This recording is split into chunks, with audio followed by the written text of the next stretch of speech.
The Ghost Downstairs by Leon Garfield. Read by Clifford Norgate. Part 1. Chapter 1. Two devils lived in Mr. Fast, envy and loneliness. Together they gnawed at him, drained the colour from his face, the lustre from his eyes, and the charity from his heart. By day, he worked as a clerk in a solicitor's office in Lamb's Court, where he followed his bland-faced employer through every grimy secret passage in the rusty chainwork of the law. Diligently he mastered each twist and turn, until he came to be regarded in the trade as a remarkably astute young man, one who had his head screwed on right, and was capable of drawing up a contract or an agreement like a maze, in which careless fools might wander till they died. Nor was he done with them then, as many a beneficiary found to his cost. Wills were child's play to Mr. Fast, though God help the child who played thus. At night, neatly dressed in black, with a short round hat that resembled the stopper of an ink bottle, he returned to Highbury New Park, where he had rooms on the ground floor of number 14. Here, in his respectable living-room that always smelled of camphor, he would sit for hours together, surrounded by items of heavy mahogany furniture and two tomb-like armchairs, all of which had been picked up, so to speak, at sales of effects at the houses of deceased clients.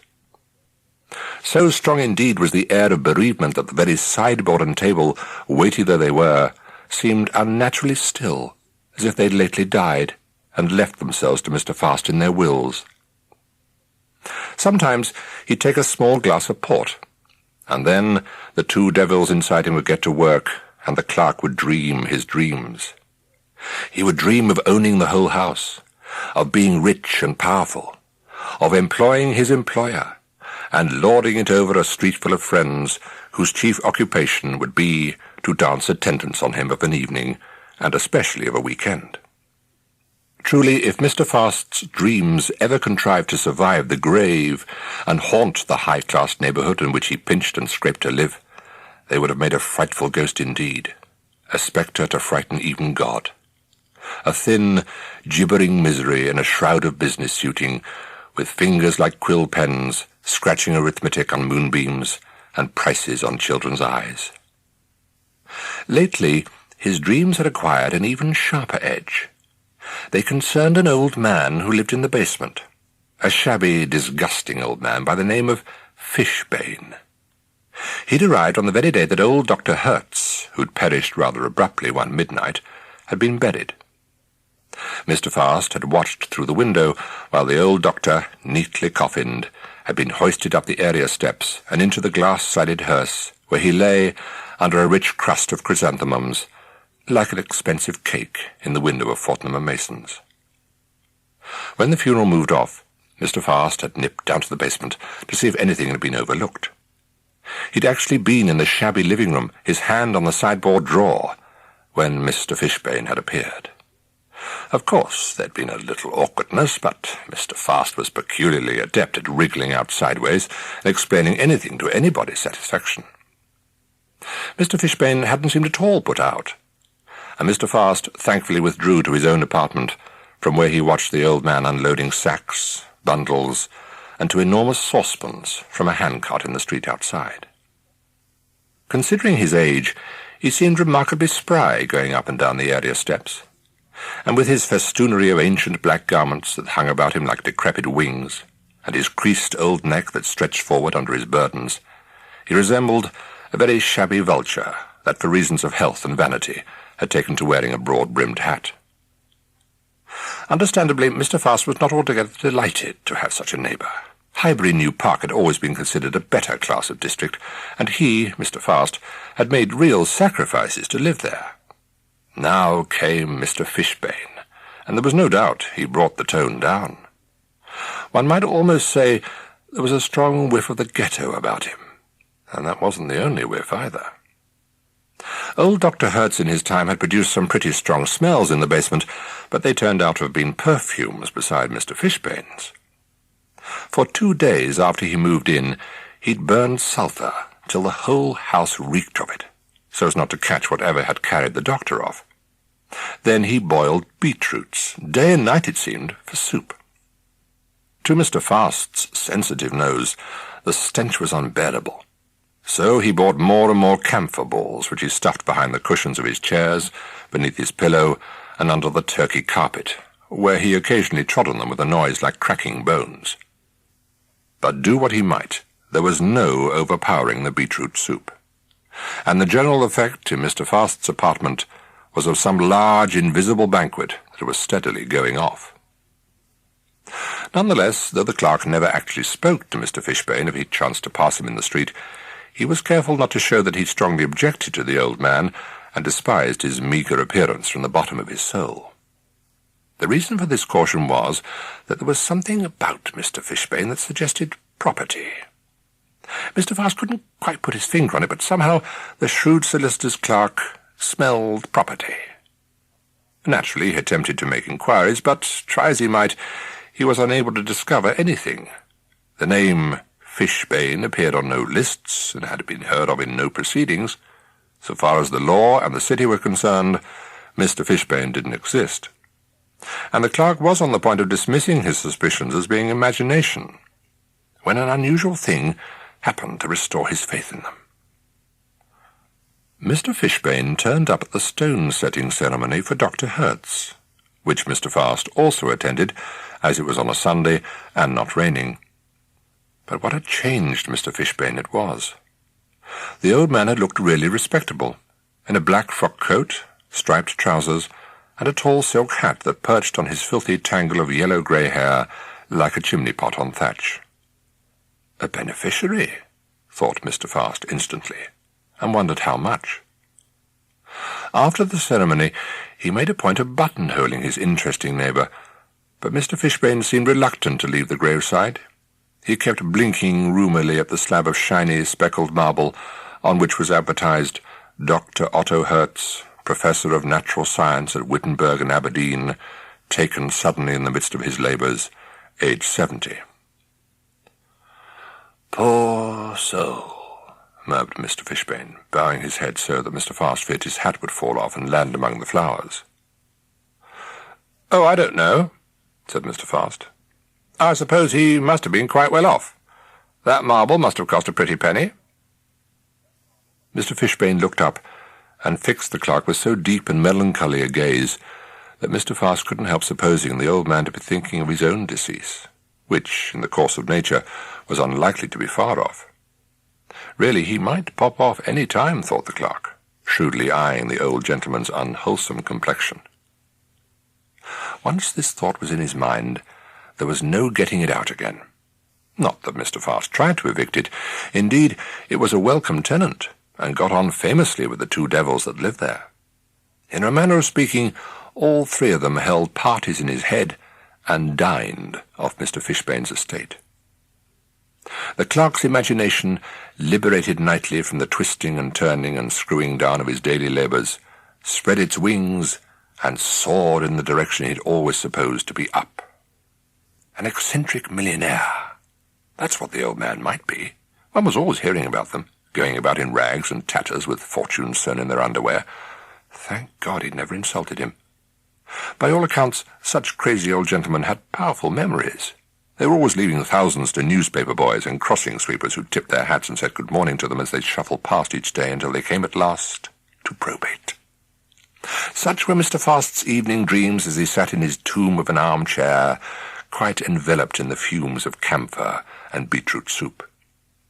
By day, of course, he dismissed his fancies, even smiling at them into the privacy of his desk. But once in Highbury New Park, they came creeping back with a curiously increasing urgency. Any silence in the basement immediately inspired him with the fear that Mr. Fishbane had popped off before the clerk had had a chance to make his mark on him and ease himself into the old man's prosperous soul. He'd sit and gnaw his fingernails and clutch his bottle of port as if he'd wring its neck, until sounds from the basement reassured him, and his dreams once more took wing. But man, even a solicitor's clerk, cannot live on dreams alone. One day, towards the end of October, Mr. Fast came back from Lamb's Court with a crystal decanter, wrapped up in newspaper, that he'd picked up at a sale of effects of a client who'd lately shot himself, preferring to be hammered in his coffin than hammered on change. Carefully he unwrapped his parcel, filled the decanter from his port bottle, and examined it with satisfaction. He liked such little refinements. They gave a polish to living. He sat down and stared into the crimson depths, until he began to see himself twinkling away in the decanter's myriad facets, a whole world of peering, prying clerks, each in his own little sepulchre of glass. Presently, with a slight shock, he became aware that the basement had been silent since he'd come in. He frowned and listened carefully, and all the other clerks seemed to put their ears to their sepulchre walls and listen with him. Not a sound. Perhaps the old man had gone out. He went to the window and peered into the dark area. A blade of yellow light fell across it. Alive or dead, Mr. Fishbane was at home. Mr. Fast waited several minutes longer, listening acutely. The silence continued. The suspense was intolerable. Mr. Fast was unable to think of anything but a dead millionaire under his very feet. Several times already he'd got up and gone to his door, and then he'd drawn back. At last he could bear it no longer. It was more than his flesh and blood could stand. He left his apartment and went outside. He pushed open the iron gate to the area steps. The hinges squealed and groaned. The clerk paused, shivering in the chilly night air. Still no sound from the old man's home. He began to creep down the steps, imagining the old man lying like a sack on the floor, with a cash-box close at hand, when suddenly he was enveloped in yellow light. The basement door had opened. "Good evening, Mr. Fast," said Mr. Fishbane.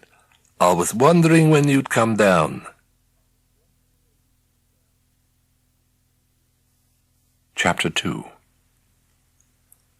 "Come in, young man. Come inside," said Mr. Fishbane, beaming in his matted beard. And Mr. Fast, recovering from his shock, followed him into the basement. "So good of you to call on an old man, and you with all your friends and engagements." There was not a trace of mockery in the old man's voice, yet his words struck shrewdly at Mr. Fast's heart. The clerk's eyes misted briefly at the unaccustomed pain. Then he said, "Yes, yes," in as off-hand a tone as he could manage. It turned out that Mr. Fishbane was just going to have supper, but Mr. Fast was very welcome to a drop of soup. "And port wine for afters, I see," added the old man, rubbing his hands together. "A kind thought, young man. I appreciate that." With a start, Mr. Fast realized his agitation had been so great he'd come down still clutching his decanter. He coughed and peered round the dingy living-room for signs of secret wealth. The furniture was nothing to write home about. It consisted of a sideboard, table, and 3 chairs, all of dismal age and ugliness, and in front of the fire a monstrous leather couch that seemed to have been thrashed raw about the arms and back by some brute of an upholsterer determined to break its spirit. Certainly something had been broken in it, for when Mr. Fast seated himself while the old man was busy in the kitchen, he went down a long way before meeting with any resistance. On the credit side, however, were a fine pair of silver candlesticks on the mantelpiece, and an oil painting of what appeared to be a religious subject depicting a scene of vague but unpleasant torment. It was so dim and depressing that Mr. Fast wouldn't have been surprised to learn that it was worth a fortune. One was always hearing of such things turning up in basements up and down the country. "Sentimental value only," said Mr. Fishbane, coming in with a steaming saucepan that made its own weather in the room, and observing the clerk's interest in the picture. He set the saucepan on the table and ladled the blood-red liquid into 2 cracked china cups. "Not very refined, young man, but nourishing." He crumbled a biscuit into his soup and sucked away at it. Mr. Fast, half choked by the aroma, bravely followed suit. To his surprise, the taste was quite pleasant. It was sweetish and creamy, and seemed to have been laced with wine. He had 3 cups of it, by which time he was thoroughly at his ease. He had discovered Mr Fishbane had been in the manufacturing line, but was now retired. "So I do a little in insurance, just trifles here and there to keep myself going," said the old man with a tinge of regret. There's money in insurance," said Mr Fast shrewdly. "It's a living, but I do it more for the occupation rather than the profit, young man." "There's money here, all right," thought the clerk with satisfaction. "More for the occupation than the profit, indeed. He must be as rich as the Pope." A glass of port, Mr Fishbane?" "Just a drop, young man. My old head won't stand very much these days."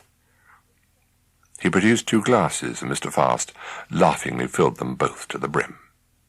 They drank to better days, cheerful nights, and mud in one another's eyes, and there was no doubt the old man was rapidly affected. He grew quite sentimental and affectionate. Several times he laid his hand on the clerk's obliging shoulder and insisted on calling him Sonny and Dennis. For a moment the clerk was honestly at a loss, and even looked round to see who Dennis might be, and then he realized it was his own Christian name, and was even on the card outside his door. No one had called him by it for 20 years or more. The conversation ranged far and wide, though it was the clerk who did most of the talking. He told 1 or 2 legal jokes that were all the rage about the courts, but Mr Fishbane didn't seem to get the hang of them. So Mr Fast sang the chorus of a drinking song which seemed to please him much better. He wagged his smelly old head indulgently back and forth, sometimes joining in with a wobbly hum. "I'm making quite a hit with him," thought the clerk with pride. "It pays to be sociable, and the port was a real stroke of genius." Though Mr Fishbane had drunk scarcely half a glass to Mr Fast's 4 or 5, there was no doubt who had his wits most about him. The clerk smiled to himself, and reflected that he could have cut stars out of the old man's beard without his noticing. He sang another little song, rather a spicy one, and peered at the decanter, expecting to see his intoxicated companion imprisoned in the glittering facets. But the light was such that he saw only his myriad selves still peering and prying at 1,000,000 glass walls, as if beyond them there was something more than just another prying clerk. He was growing dizzy. He knew it. It was the heat in the room. He must get a hold on himself and turn the conversation to bring the old man into line. He must get him talking about money. "I'd like to do something for you, Dennis," said Mr Fishbane, quite out of the blue. The clerk could scarcely believe his ears. Had he such strength of mind that his secret wishes had actually forced the old man's thoughts? "If you wouldn't be offended, I'd like to give you something." Amazing. Exactly what the clerk had had in mind. He was almost frightened by this demonstration of his own power. "What are your dreams, Sonny? What is it you long for? Tell old Fishbane, and maybe old Fishbane can help." The clerk smiled and shook his head roguishly. How drunk was the old man? How much could Mr Fast rely on what he promised? That was the point. "Why not try me, Sonny?" The clerk started. The old man's mind seemed close enough to be breathing down the neck of his own. It was quite uncanny. "I hardly like to say, Mr Fishbane," said the clerk cautiously, and concentrated fiercely on willing the old man to make him an actual offer. "Wouldn't you like to have done with loneliness and envy, Dennis?" Damnation! The old fool had missed a turning and gone off into sentimental rubbish. If the clerk wasn't careful, he'd end up with nothing more than salvation and a charity dinner. Now you come to mention it, Mr Fishbane, I've always wanted a bit of property." "And the loneliness?" Property attracts friends, you know." "You don't ask much, Sonny." "I'll take all you can give," thought Mr Fast, stung by the condescension in the old man's words. Just suppose I could give you anything in the world, Dennis." The clerk stared at him, wondering if the old man was having him on. A twinge of anger pinched his heart. "Just let me know what you're worth," he thought sharply. "Then I'll know what to ask for." "The riches of the world," murmured Mr. Fishbane dreamily. "and all you ask is a little bit of property." Who did the old man think he was? Mr. Fast observed that the old man's glass was almost empty. He must be as drunk as a judge, sitting there in his filthy old clothes, and offering anything in the world to a solicitor's clerk who dealt with more fortunes than he'd had at dinners. "Health, wealth, and happiness," mumbled Mr. Fishbane in a manner the clerk could only describe as fuddled. "Ah, yes, health is a great blessing," said Mr. Fast, anxious to get it out of the way before the tipsy old fellow offered a bag of charcoal biscuits and called it a day. "But between you and me and this decanter, sir, I'd sooner be in prosperous circumstances with a touch of catarrh than be as fit as fiddle and sleeping on the embankment. First things first, Mr. Fishbane, and devil take the hindmost, as they say." "Do they, sonny? I always fancied the devil would have been nearer to the foremost." I won't tangle with you on theology, Mr. Fishbane," laughed the clerk. "I can see you're too well up in it." Careful. These crazy old millionaires often turn out to be religious maniacs, thought the clerk. Mustn't offend their beliefs. He glanced up towards the old man's painting with an air of respectfulness. The detail in the picture seemed to stand out a little more clearly than it had at first glance. It was one of those busy pictures, stuffed with crosses and a great many figures scampering over a glossy landscape like mice. Here and there he could see tiny, bony bottoms, and he wondered why some of the figures were naked while the others were respectably dressed, and might, from the look of them, have been hurrying across Threadneedle Street from some item of city news. It really was very queer, and as the firelight flickered and the gas mantle chuckled, the figures actually seemed to move. The naked ones were setting fire to the coat-tails of the others, and there could be seen little bonfires, running, jumping, and falling from the tops of high buildings. One in particular intrigued him. It was wearing a round black hat, a little like his own, and was capering down a hauntingly familiar street, its legs going like a pair of scissors and flaring from every limb. An extraordinary chill pierced the clerk. He averted his eyes, then fearfully looked again. But the figure was lost in the general holocaust. It was impossible to pick it out and determine which of the tiny, howling faces had looked so horribly like his own. He was about to take another glass of port to fortify himself when he wisely reflected that his imagination was already overheated. It was all the talk that was doing it. The clerk was really only at home with documents. Words needed to be pinned down on paper, like dead insects. Then one knew where one was. Give him a deed, or a lease, or a covenant, and he'd show the old man what was what. He'd have him tied up like a chicken. "I wonder if you'd be interested in a policy, Dennis," murmured the old man.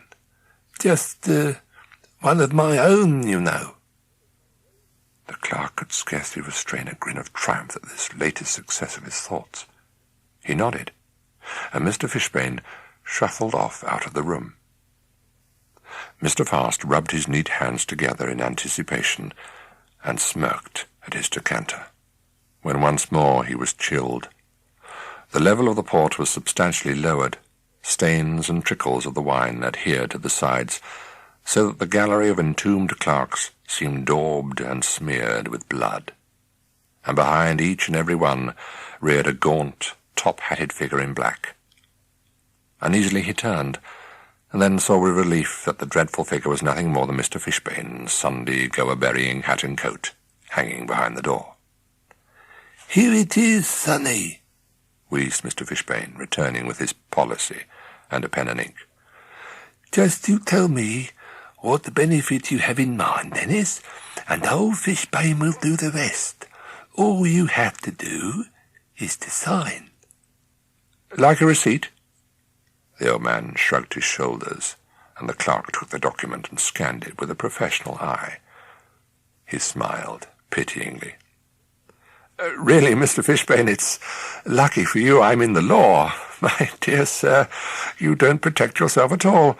It's too simple and, if I may say so, childlike. Any good lawyer could pick a dozen holes in it. And so could a rat, said the old man. He seemed a shade downhearted that his policy had been dismissed as incompetent. What do you suggest then, Dennis? Well, sir, if, as I understand it, you wish to make a deed of gift, then it will have to be drawn up properly. If, on the other hand, you really intend to utter a policy, then we must consider the premium I will be required to pay. Then again, on the other hand, how many hands have you, Sonny? A good solicitor needs two in front and one behind his back, Mr. Fishbane, chuckled the clerk, quoting his employer, who was a noted wit. But as I was saying, sir, if you intend some sort of contract, then I must still pay something. Quite nominal, of course, as my part of the bargain. Otherwise, I'm afraid the courts would throw it out. It's really all for your protection, sir. Mr. Fishbane nodded. I like the idea of a bargain, Dennis. Let's make a bargain between us. You have your heart's desire, and I have... £1 is the usual sum between friends, said the clerk eagerly. No money, I beg of you. I have more than I know what to do with. What else is there, sir? What about your soul, Dennis? My what? The clerk blinked. The old fool thought he was the devil. It was money for old rope, or rather old souls. But it was particularly important, the clerk realized, not to laugh outright. One had to humour the old man. Mr. Fishbane sat staring at him across the table. His expression was curiously pleading and humble, as if he was wondering, as well he might, if he'd said the right thing, or whether he'd overreached himself and lost a valued friend. "Bless me," said Mr. Fast with all the solemnity he could muster. "I do begin to suppose you must be the devil himself, sir. Bargain for souls and all that. What an extraordinary thing to happen in Highbury New Park." He paused. The old gentleman looked quite affronted. "Why should it be the devil who wants to give you something for nothing, Sonny?" Not for nothing, Mr. Fishbane. For my soul, you said." "Ain't that nothing, Dennis?" Now it was the clerk's turn to look offended. Although he'd never reckoned his soul to be a negotiable security, he'd always supposed he'd had one. The old man had as good as insulted him in a very private place. "No offence, Sonny. You draw up the contract as you see fit. Take what you like and give what you like, as long as it's not money." He fetched a sheet of clean paper and passed it to the clerk. "It's not that I deny you my soul," murmured the clerk, beginning to scratch at the paper. He tried to sound off-hand, and now he came to think of it, to part with a soul for someone in his situation would be more comfortable than parting with £1. "It's just that it's difficult to describe it in a legal contract. The courts wouldn't like it, Mr. Fishbane. They're sticklers for details, and you can't be detailed about a soul. After all, what is it? How much does it weigh? Do you keep it on the public highway? Do you license it or pay any tax on it? You see, Mr. Fishbane, life is very complicated when you get down to brass tacks." "Where do you keep your soul, Dennis?" The clerk stuck his pen behind his ear and tried to look serious and thoughtful. "Somewhere inside, I suppose." "Then give me yourself. Just a moment, off the end of your life, no matter how short, just so long as I'll have you complete with your soul." "Fixtures and fittings, eh?" "Put it how you like." "It's how the courts like, sir. It's all for your protection, you understand." He frowned. A moment off the end of his life, what a crazy contract. He shook his head, and then, from sheer force of habit, he began to examine the notion and see how it might be satisfactorily framed. He began to consider the words and see how they might be twisted and looped and knotted to his own advantage. He took the pen from behind his ear and began to write in an elegant but tiny script. The words danced off his pen nib like scurrying ants. He looked up. You said a moment, sir. I'm afraid one must be more exact than that. A moment might be anything. A judge would laugh it out of court, you know. We mustn't have it laughed out of court, said Mr. Fishbane anxiously. Never mind, sir. I'll put in an actual span from the end of my life. I'll tie it up legally. Now, as for the sum of money you had in mind— The sum of money you had in mind, said the old man, rather reproachfully, the clerk thought. I talked of the riches of the world. It was you who mentioned money, Dennis. The riches of the world are generally expressed in terms of money, said Mr. Fast, a shade snappishly. It's only what the courts expect, sir, he went on, relenting into a smile. There's nothing vague about money. One knows where one is, whether it's 100 or 1,000 or 1,000,000, Mr. Fishbane. It represents what you and I would call the riches of the world.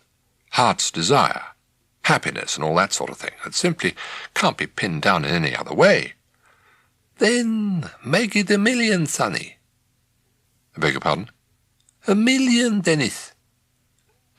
Pounds? Or guineas, I won't haggle.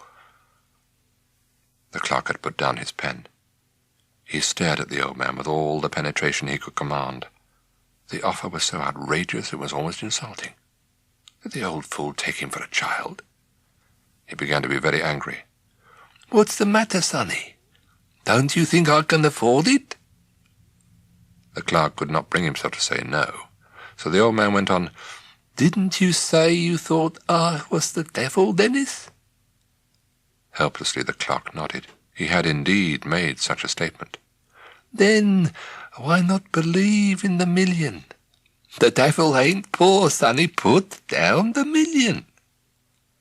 The clerk swallowed hard. He wrote down £1,000,000 in somewhat larger letters than usual. It looked like a madman's dream. He glared across the table. The old man was still perfectly serious.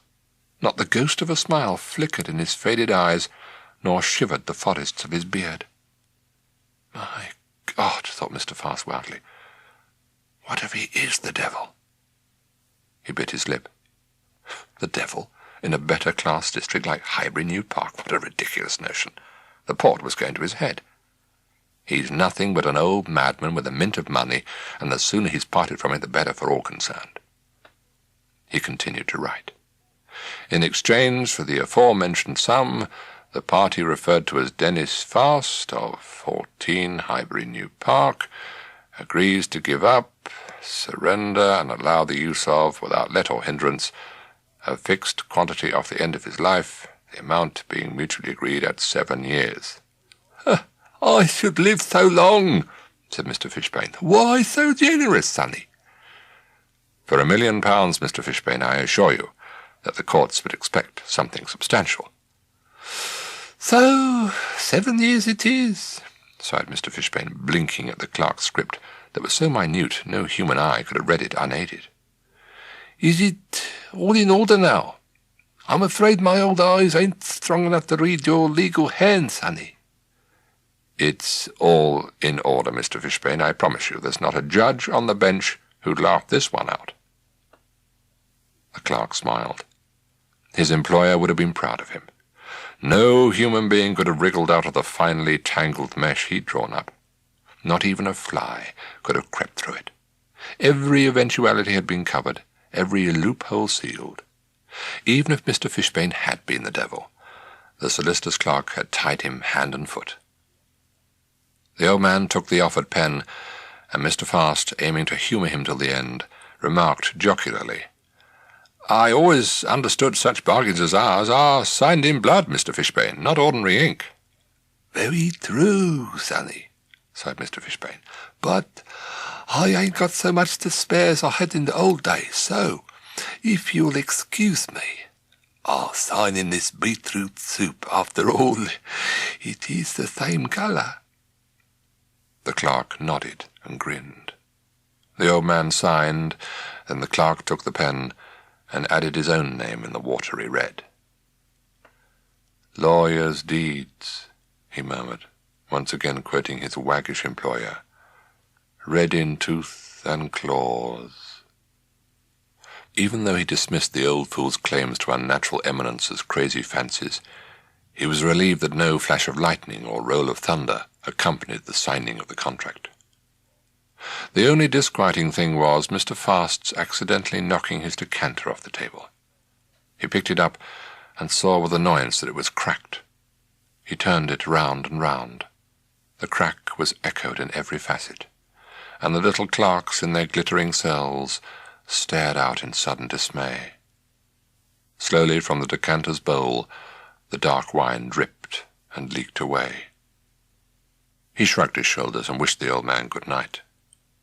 Whether or not anything would come of the night's work remained to be seen. But Mr. Fast, though of a cautious disposition, could not restrain a curious confidence that he had not wasted his time. He whistled as he mounted the area steps, and smirked as he thought of the old dolt painfully attempting to decipher the contract's small print. His ancient face had looked so pathetically, almost tragically baffled. One had to get up very early in the morning to get the better of Dennis Fast.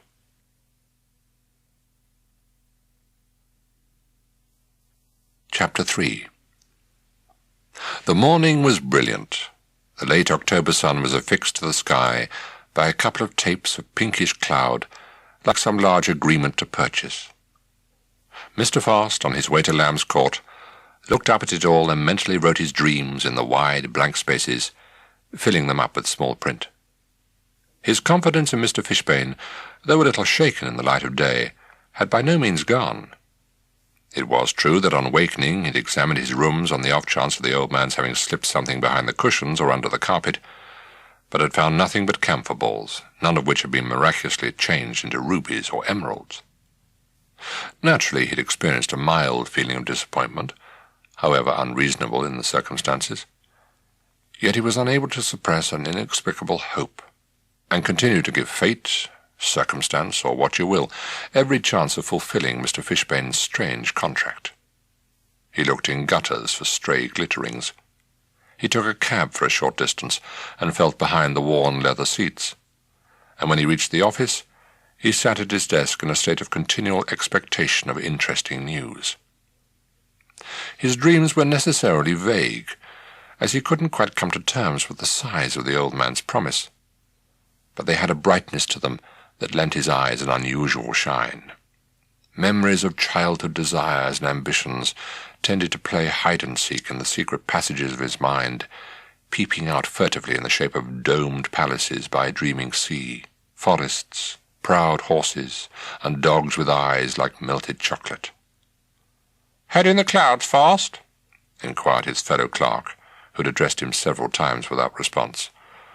"Just valuing them for probate," answered Mr. Fast, very much in their employer's vein. The morning wore on in all its serpentine detail.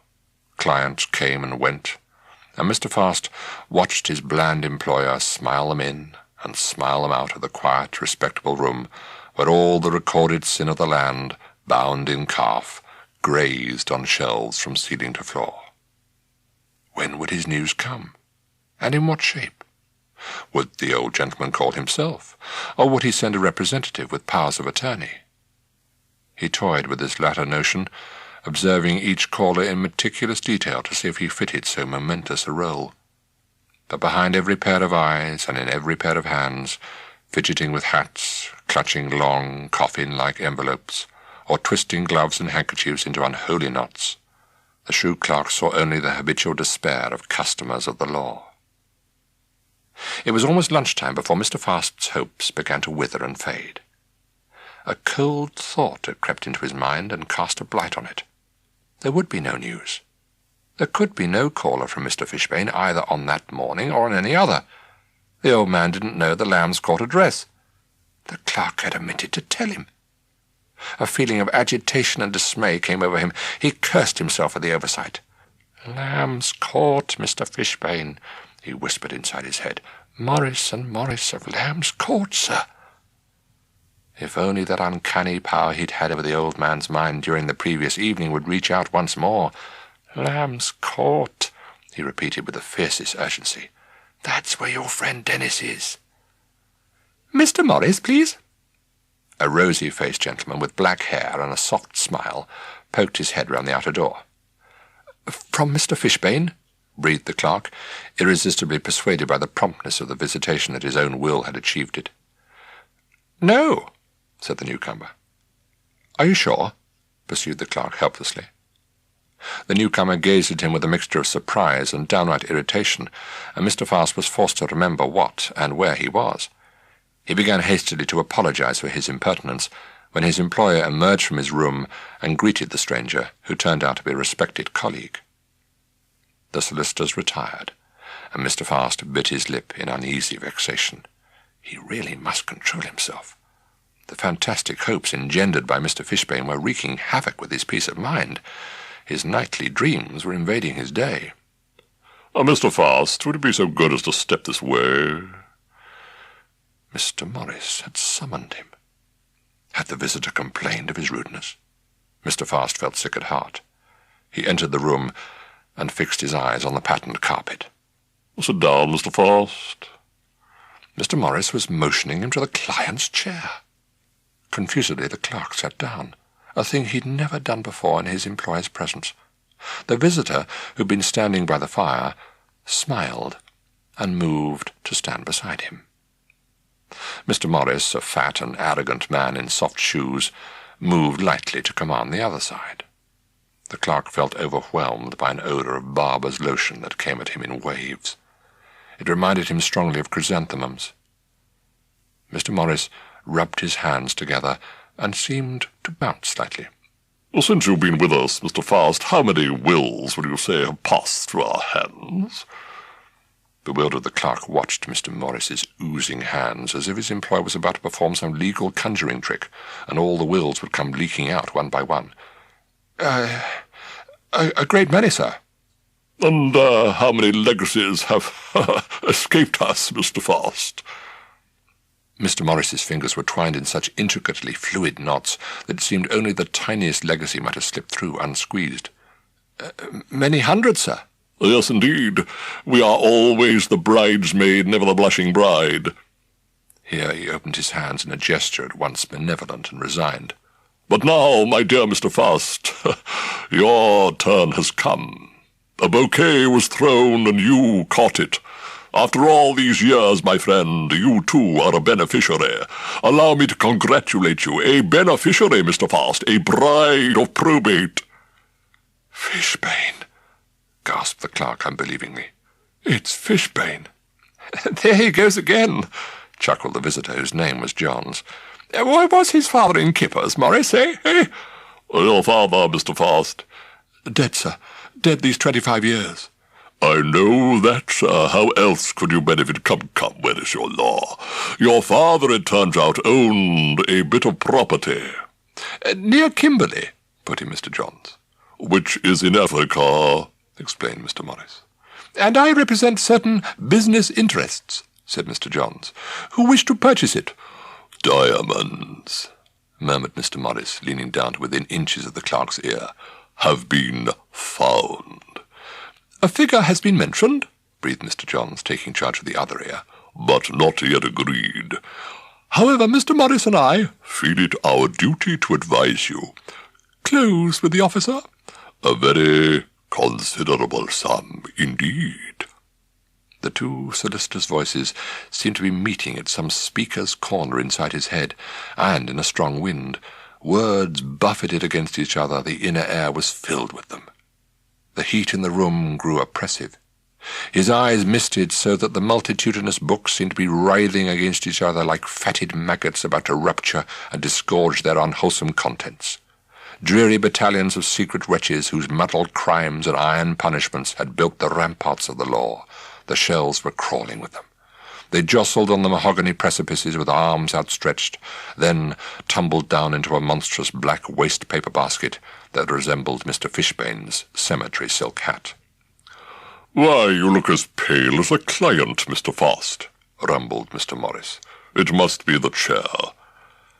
But Mr. Johns, being less fanciful, was of the opinion it was shock, and that the young man had not rightly taken in his good fortune.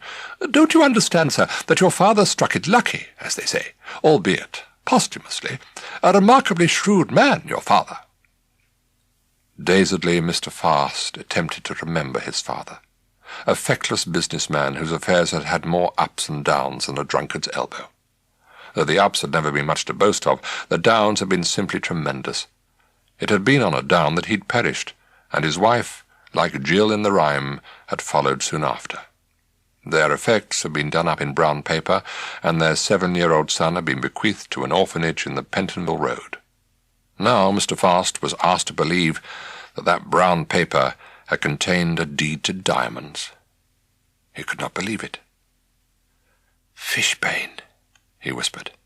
"It must be Fishbane." "Is that what your father died of?" asked Mr. Morris with a sympathetic smirk. "A figure has been mentioned," insisted Mr. Johns. "Only fair to tell you," recollected Mr. Morris. "Very considerable sum." "In the region of £1,000,000. "Fishbane!" cried the clerk. "For God's sake, admit it's from Fishbane!" He clutched at Mr. Johns' coat. It was horribly important to him to know that Mr. Fishbane was an ordinary old man who'd worked this wonder by ordinary means. Abjectly he stared from solicitor to solicitor for some veiling of their eyes, for some shrug of evasion that would tell him they knew more than they said. "My dear young man," said Mr. Johns, disengaging himself, "I assure you we know absolutely nothing of anyone or anything called Fishbane. If you fancy there is a mysterious benefactor, you are quite mistaken. All is entirely above board. Your good fortune comes to you from your dead father. Be grateful, sir. Accept it as the miracle it is." "The miracle it is," repeated the clerk, and felt for a moment that his chair was poised in the middle of nothingness that stretched to the end of time. The fear that had been gnawing at the dark of his mind since the previous evening had at last sprung out to glare him in the eye. Who was the old man in the basement? A cab was called to take Mr. Fast back to Highbury New Park. Smiles, congratulations, and handshakes were heaped on him like bouquets, and it was only when the cab door snapped shut and he was encased in the black leather casket that his thoughts began to stir. The old man in the basement. The very expression had a most suggestive ring to it. He shook his head. The idea, which he positively refused to put into words, was too nightmarish to be taken seriously. After all, the £1,000,000 hadn't arrived with a reek of sulphur. 2 solicitors had been concerned, and that was as far removed from fancy, hellish or otherwise, as mortal man could get. He glanced out of the window as the cab rattled northward through the city streets, and the everyday sights restored him to a more reasonable view of his situation. His good fortune following so closely on his mysterious conversation and signing of the contract had been no more than an extraordinary coincidence. Long experience of the law had taught him that stranger things had happened. He nodded, but was unable to rid himself altogether of an uneasy feeling that if he hadn't signed the contract, he would not now be a millionaire.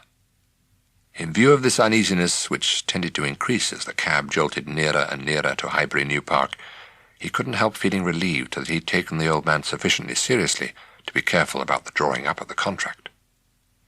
He ventured a little dry chuckle in his leathery seclusion as he recalled his own ingenuity. "The small print, Mr. Fishbane, whoever you may be. Have you read the small print yet, sir? You may have your insurance, Mr. Fishbane, but I also have mine." A feeling of tremendous contentment came over him, and he settled back to contemplate the possession of £1,000,000. He attempted to summon up the morning's dreams, but his mind was still in a whirlwind. He could only catch at fragments on the outskirts of his thoughts. Strange, almost grotesque confusions of forests growing inside mansions, horses with the heads of dogs, and gleaming railway engines that rushed soundlessly over glass-cool seas. At last he gave up, and reflected that immense wealth must be like new boots that needed to be worn in before giving comfort. Tomorrow, after a good night's sleep perhaps, his thoughts would be more ordered.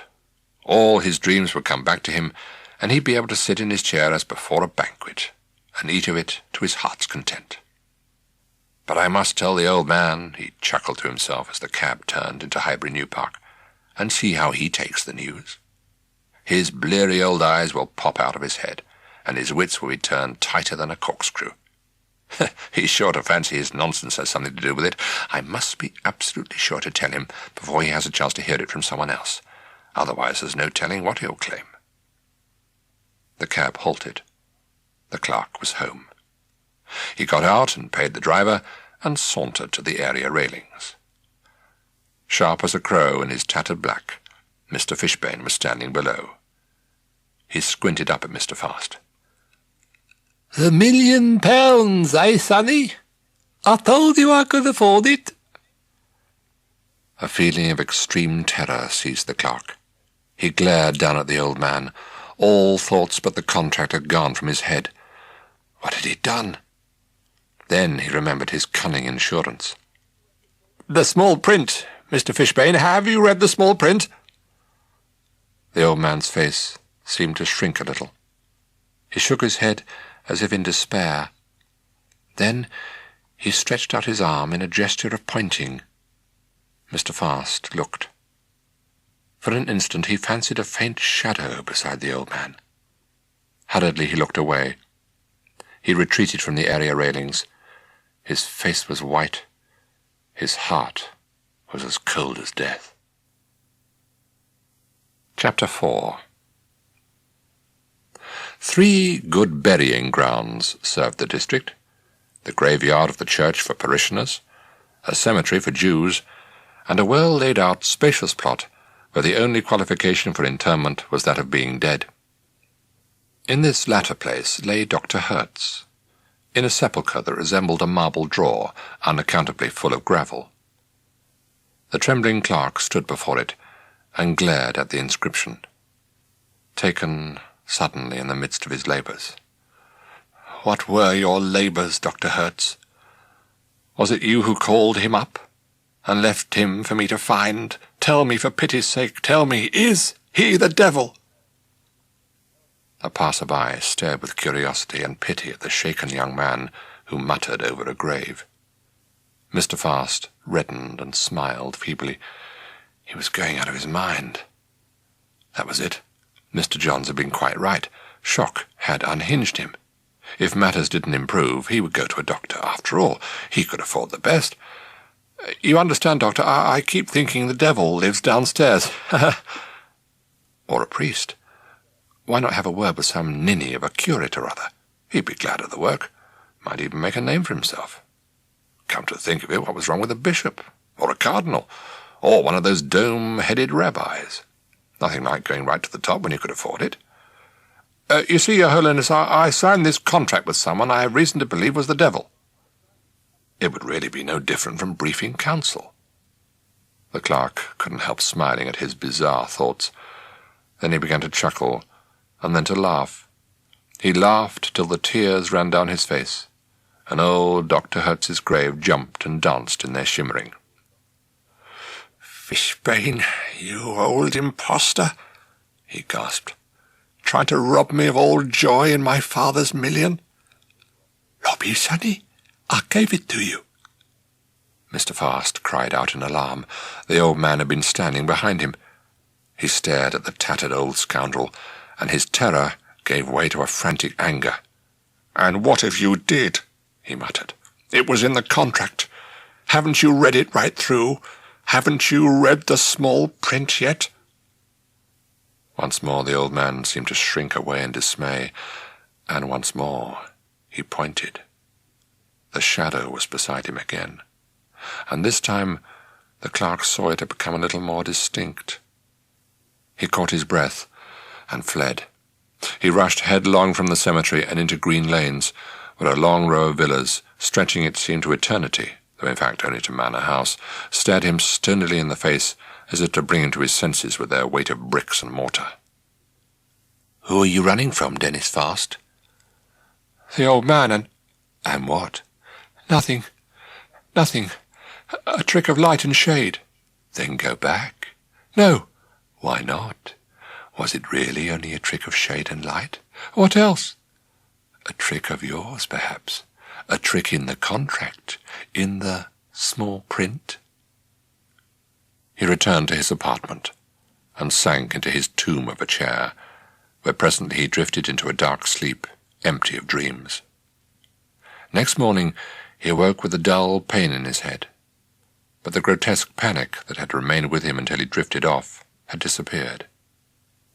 His mood was one of sombre anger and resolution to crush his appalling thoughts and fancies. He changed his sleep-crumpled clothes, discarding each garment like an outgrown fear. There is no devil. There is no hell. There is only an old man in the basement stinking of beetroot soup. Highbury New Park, Lamb's Court, and my £1,000,000 are real. Everything else is but a dream's child. For a moment the panic returned. He had meant to say a child's dream, but his thoughts seemed to tangle of their own accord. Carefully, but with shaking hands, he encased himself in his best suit and left the house, casting only a cursory glance through the area railings. The basement was quiet. The clerk walked away. It no longer seemed to matter very much who and what the old man was. The day was bright, the world was wide, and Mr. Fast was a millionaire. He walked in the direction of the city, stopping every now and again to stare fixedly in shop windows, and then turning away with a dull sneer. Everything was thin and tawdry. There was nothing he saw that would hold its value but in the child of an eye. He bit his lip. The eye of a child. What was wrong with him? He hurried on, pushing his way through the increasing crowds. The shops no longer attracted him. What was the point of spending what he'd sold his soul to obtain? But he hadn't sold it, or at least not in the generally accepted sense. The bargain he'd struck had been a very different kettle of fish, as any close reader of small print would have seen directly. "Out of my way," he muttered as someone made to cross in front of him. "It's not me who's in your way, sonny." The abominable Mr. Fishbane turned and squinted at him. "Pig," snarled the clerk. "Crazy, lying pig, leave me alone. Go get yourself some spectacles and read the contract, then see what your rights are. Or have you read it already?" The old man stared silently into the clerk's distorted face. The clerk shrank back against a wall. He averted his eyes, but not before the old man had pointed to his side. The shadow. Day by day, hour by hour, it was growing more and more distinct. What was this shade that had come out of the clean sunlight to linger beside the terrible old man? If the clerk knew, he dared not confess it even to himself. In the deepest part of his mind he denied it, struggled to blot it out, dared not even pronounce its name for fear of giving its substance more rapidly than its present remorseless growth. It was a queer battle that he waged, a battle to escape from a contract that had been woven with such dexterity that not even a fly could have crept through its fine-drawn mesh. Dimly he sensed that his chief hope lay in his dreams. Only in them could he escape and enjoy his miraculous wealth. By day and night he struggled to clutch at them, but his brain was too slow. His thoughts seemed to be congealing inside his head, and he felt an aching thickness in which all longing was being crushed. Perhaps he'd caught some foul disease that was going to cut him off before he could so much as broach his fortune. No, it was not that. He continued to meet with Mr. Fishbane, sometimes in green lanes, sometimes in the city, when Mr. Fast called at Lamb's Court to verify the fact of his inheritance, and sometimes in the cemetery where Dr. Hertz was buried. And always the old man squinted at him as if surprised and distressed by his pallor and air of deathly strain. "The riches of the world, sonny. What has become of them?" For answer, Mr. Fast would stare at him and whisper, "The contract. What has become of the contract?" And then tremble as the shadow crept out from under the old man's tattered wing of an arm and lingered unmistakably in his sight. With extraordinary desperation and urgency, he tried to force himself to dream again. He sensed that the battle he'd been engaged in had changed into a pursuit, and that very little time remained before he would be caught. So powerfully did he try that he did indeed succeed in dreaming, but not as he would have wished. He dreamed of gracious mansions that, as soon as he signed the title deeds and possessed them, shuddered and turned to rat-infested corruption. He dreamed of lovely women and laughing children clustering about him, clinging to his coat-tails. Eagerly he looked into their faces. Their eyes shone. Merciful heaven! They were golden sovereigns. Pair by pair he plucked them out and clinked them into a black leather bag. Now the sightless beauties blundered about in a void, until at last they vanished, leaving him an iron solitude that grew darker and darker until he awoke. This curious dream occurred at the beginning of November on a Friday night, when the smell of beetroot soup had been suffocatingly strong, so that the sense of entombment when the clerk awoke seemed as much a consequence of the old man's cooking as anything more terrible. The morning turned out to be brilliant and precise, though, like all precision, there was more light in it than warmth, for a wintry chill seemed to have reached forward. Leadenly the clerk dressed himself. He must go out.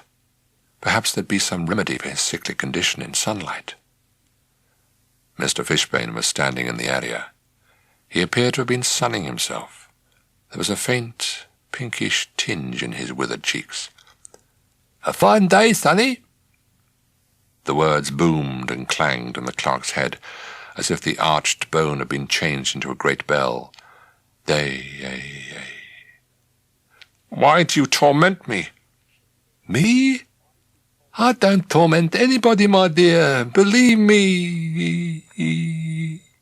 "Liar! Swindler!" "Is it the contract you mean? The very small print, eh?" He fumbled in his coat. "You see, sonny, I've taken your advice. I've gone out and bought myself a pair of spectacles. I've read the small print." The clerk's heart turned to stone. "Crafty, weren't you, Mr. Fast? Cartloads of monkeys, eh? Well, I blame myself. I should have been more cautious." He twisted the spectacles so that the lenses caught the light, and a pair of suns blazed pitilessly in the clerk's eyes. "You've turned me into a robber, sonny, and believe me, I never meant it.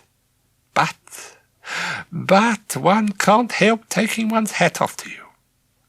Here he chuckled, but there was no merriment in it. 7 years of the end of your life. But which end, eh? How could I have guessed that you'd take such a sly advantage and slip in the first end, so to speak? I never dreamed that you'd sell me your childhood, Mr. Fast." The old man put on his new spectacles and raised his sheltering arm. Beside him stood the shade that was no longer a shade. It was clear and distinct in every damning detail. The vagueness that had been in its steady building out of nothingness was all dispersed. On the previous occasion there had been only black holes at the ends of its sleeves. Now pale young fingers had grown in every particular. They twisted and fluttered towards Mr. Fishbane's mittened hand. The old man moved aside so as not to impede the clerk's view. The phantom stood in the merciless sunshine. A little boy of 7, dressed in an old-fashioned sailor suit. Its hair was fair and curling. Its face was of an unearthly pallor. The clerk gave a harsh scream and clutched onto the area railings. He glared down in rage and terror at the ghost of his own childhood. Part 2. Chapter 1. Down the endless streets, avenues, roads, lanes, and crescents, whose names were epitaphs to a green life long buried under the grey, Mount Grove, Woodbury, Seven Sisters, Brown's Wood, trudged the clerk who'd sold his childhood to the old man in the basement. His terror had now subsided into a gnawing anger that seemed to embrace the world. The old man had swindled him. Left behind in the property he'd sold had been certain items not specified in the contract. The old man had no right to them. No court of law would uphold his claim. Neither in the large nor the small print had there been any mention of them. The old man was an embezzler and a thief. Locked securely in the childhood the rich clerk had disposed of had been his dreams, yearnings, and the very springs of his desire. Now they were gone. Little by little he'd felt them slip away until all was empty within. This was the sickness that oppressed him, the grey gloom, the listless despair, and the feeble hatred for everything that moved or shone. Passion, longing, remembrance, and even love itself had withered with horrible rapidity, for their roots had been cut.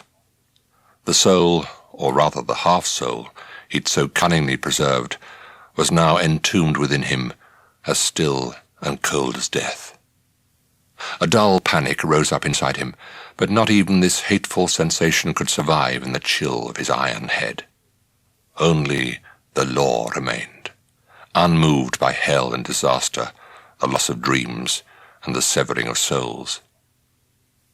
Even as the thought occurred, the thin, bent figure of the clerk seemed to straighten, and the sun, precise as ever, took an inventory of the change in his shadow, which lifted abruptly off the pavement, and now limped from iron railing to iron railing, like a cripple with a twisted crutch. The railings gave way to a park gate, and the clerk, his head groaning with writs and executions, and the distress of chattels such as a child's hopes, found himself walking across a patch of tattered grass. As he stared down, he was reminded of the frayed green carpet in counsel's chambers, where, on legal business, he had sometimes gone as if to church. Indeed, the chambers were the holiest place he knew. In them the most intimate affairs of mankind were weighed and measured in a voice that flowed like holy oil. Counsel's opinion. Counsel's opinion. "A writ of distressing gas, Mr. Fast." The word entered his head like a snake. "The plaintiff shall have a distressing gas to compel the defendant to deliver the goods," obligingly explained the voice in his head, in case he'd forgotten. "And the sheriff shall summon an inquest to determine the value of the goods." I know," answered the clerk impatiently, and then added more politely, "Beyond calculation, sir, I do assure you." Come, Mr. Fast," went on this other voice, continuing the inward conversation. "Nothing is beyond calculation. Everything must and shall be reduced to terms of money. There is no other way. What was the amount this Mr. Fishbane paid you?" £1 million. "Generous, Mr. Fast. It would seem to the court that any loss you have sustained has been amply compensated. After all, Mr. Fast, look at it reasonably. You have disposed of, shall we say, a second-hand childhood. And now it turns out that certain childlessly interesting items were left behind in the pocket, so to speak. But it is not really to be compared with a second-hand suit that still has some wear in it. No one can relive a used childhood. In the opinion of counsel, Mr. Fast, it would appear you've done remarkably well for yourself, and have shown an unusual astuteness throughout. Your injuries are trifling, amounting perhaps to a few pence only, and your profit has been enormous. Rejoice, Mr. Fast, rejoice." The clerk looked up. The grass had sloped down to a pretty pond, laced about with iron hoops. At the water's edge, 6 pigeons and a family of ducks were fiercely contending for crumbs. An old man and a little boy were feeding them. An old man in shabby black, who resembled an ancient bird himself, and a little boy in a sailor's suit. The clerk cried out in dread. "Oh, Mr. Fast, a child, not even that, an insubstantial ghost, an apparition, a phantom such as could not even take the oath. You are a rich man, Mr. Fast. It is Council's opinion that you should not sweat and shudder at ghosts in the bright sun. But, despite advice, the clerk did sweat and shudder, for a ghost in the sunshine is a fearful thing. I beg you, consider your great wealth. I wish it were mine, I really do. I would know what to do with it. What? Ah, well, I need notice of that question, but if I were in your shoes, I fancy I'd attempt to purchase back the items unluckily included in the sale. Would not a reasonable offer be acceptable to the parties concerned? Put yourself in the child's place, Mr. Fast. Counsel advises you to get the old man out of the way and deal with the phantom child.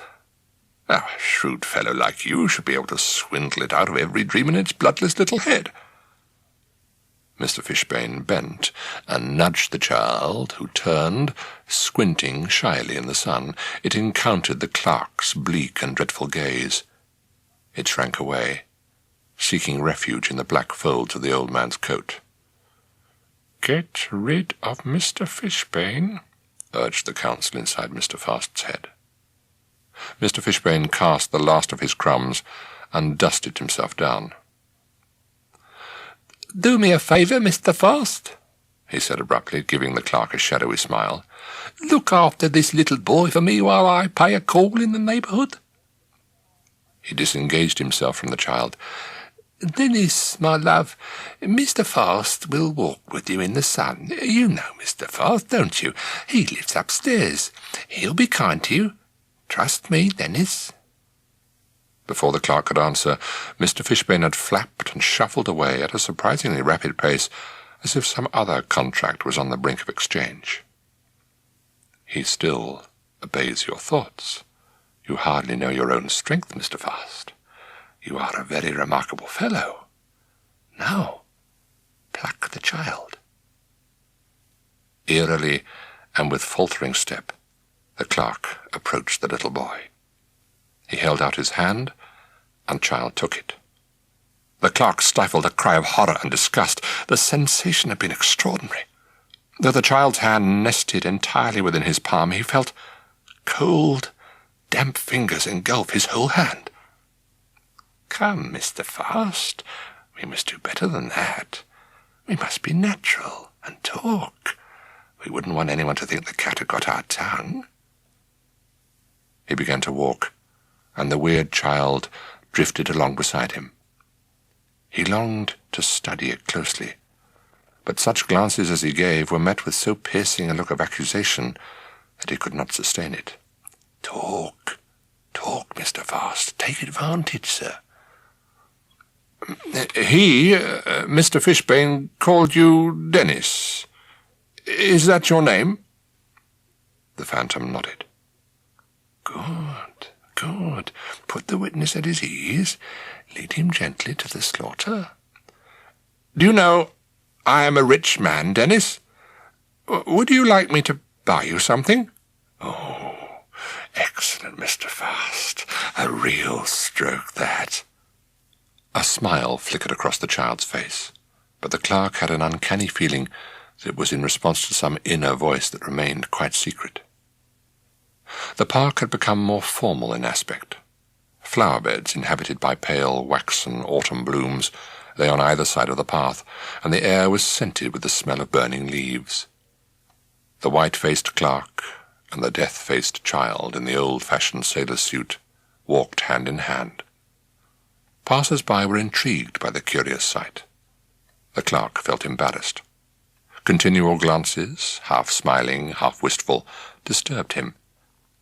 An elderly couple approached. They were plainly well-to-do. The clerk moved to let them by. But they paused, and the lady gazed at Mr. Fast's childhood, all curls and fragile pallor in its quaint sailor suit. "Charming," she murmured. "Quite charming." The clerk started, and then felt absurdly flattered. He raised his hat and hoped the lady could see the resemblance. So far as he could remember, It was the first time anyone had called him charming. He felt strangely proud of the little boy. "And will he be a sailor when he grows up?" she asked laughingly. "An admiral, I'm sure," said her husband, whose weathered face strongly suggested he'd been in the same line himself. Mr. Fast looked down at the phantom child. "Answer the lady, Dennis. Has the cat got your tongue? Come, tell the lady what you dream of being." "An engine driver," whispered the little ghost, to the clerk's humiliation and defeated rage. "Not an admiral, all in gold braid," pursued the gentleman reminiscently. "An engine driver," repeated the eerie child, and its voice was like the rustling of leaves. "Liar!" hissed the clerk when the couple had gone. "Little liar! You must know very well what you'll be. A solicitor's clerk. Why did you lie? Are you ashamed of me? What about my million, eh? Had you forgotten?" "A million?" whispered the child, and its eyes gleamed secretly. Ghost though it was, composed of vapours, dreams, and the severed half of a soul, it was yet a child. It turned its bloodless little face towards the clerk, as if dreading that the rich man's offer to buy it something had been forfeited by its lie about its dream. "Come," breathed the clerk, his hopes renewed. "I'll buy you whatever your heart desires. Anything in the world. What are your dreams, sonny? Just tell Mr. Fast, and Mr. Fast will see what he can do."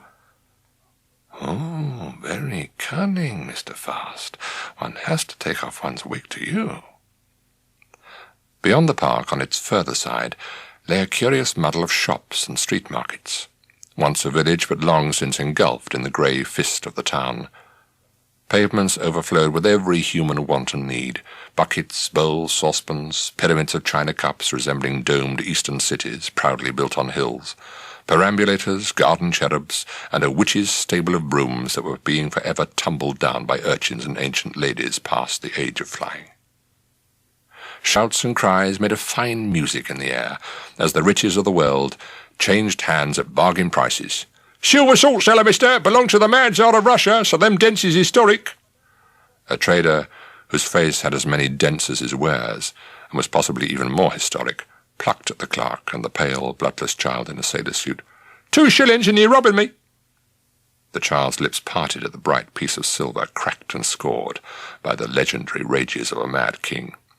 "Buy the little and a pocket knife, mister. The very thing for a sailor." A horny hand held out an object like an iron spider. "Braid for Indies fruits, pens, cleaning your nails, lifting tar out of horses' hooves and powder out of cannons, scissors and cigar cutters, mother of pearl and silver, property of Lord Nelson." But the clerk pushed by with savage contempt, and the phantom child drifted after, its weird eyes gleaming wistfully for Nelson's miraculous knife. "Airbrushes for your nipper's golden curls, mister. Genuine tortoise shell, come off the Queen of Sheba's tortoise. God strike me dead if I tell a lie." At last they reached the limits of this village that had been entombed alive. They turned into an alley of uncanny quiet, where the shadows of the tall houses lay along the road like strips of undertaker's crape. The air smelled of glue and sawn wood. "Look, sonny, look at that." The clerk halted. One of the houses was got up as a shop. It had been a cabinet-maker's, but had turned itself into a kind of toy shop.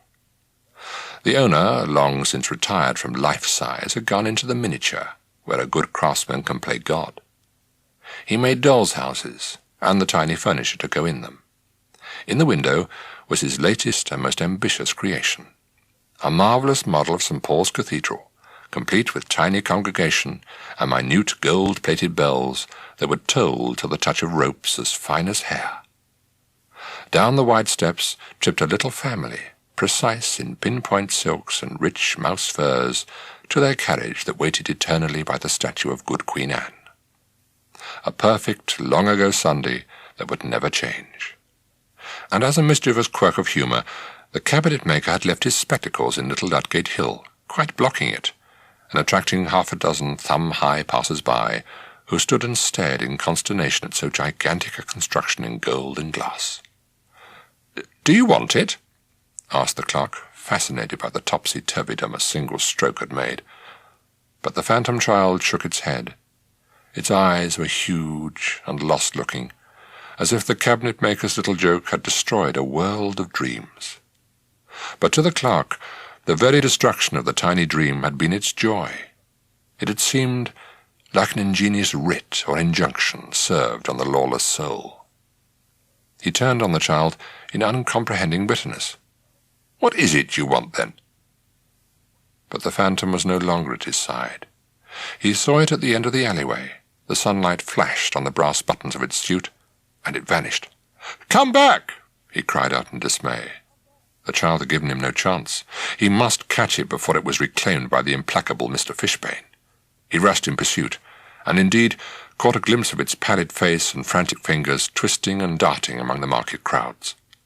He pushed and elbowed his way on with panic-stricken urgency, but the shoppers and traders and damnable urchins who scuttled among them like villainous mice clogged his steps and swallowed up the wraith he pursued. Even when he broke free, he could still feel their breath in his face and the sharp buffeting as they retaliated with boot, fist, and umbrella. He swayed, staggered, closed his eyes for a moment. Ah, there it was at last, playing in the gutter with a crazy bit of twisted iron. He rushed forward and clutched at the child. A thin face, sharp as a splinter, glared up at him in fury and surprise. "What you want, mister?" The clerk stared down at a fair-haired urchin in tattered blue. "What's they want?" A little girl, as foul and ragged as the boy, appeared from the crowded nowhere. "Bleeding busybody, thinks she's a copper. Get your own out, mister." Threateningly, the urchin in blue raised the twisted iron, which, in spite of efforts to bang it into a circle, still strongly resembled one of the railings about the pond in the park. Suddenly the little girl gave the clerk a push. Fury seized him. He made to kick the little thief, but the urchin was ready. Long experience had taught him what to expect. The clerk's elastic-sided boot was neatly trapped in the stolen railing. As he toppled and fell, he heard a voice screech in his ear, "I hopes to see you frizzling in hell, mister, like an ha'porth of sausage." He climbed to his feet and hastened away. His limbs were bruised and trembling.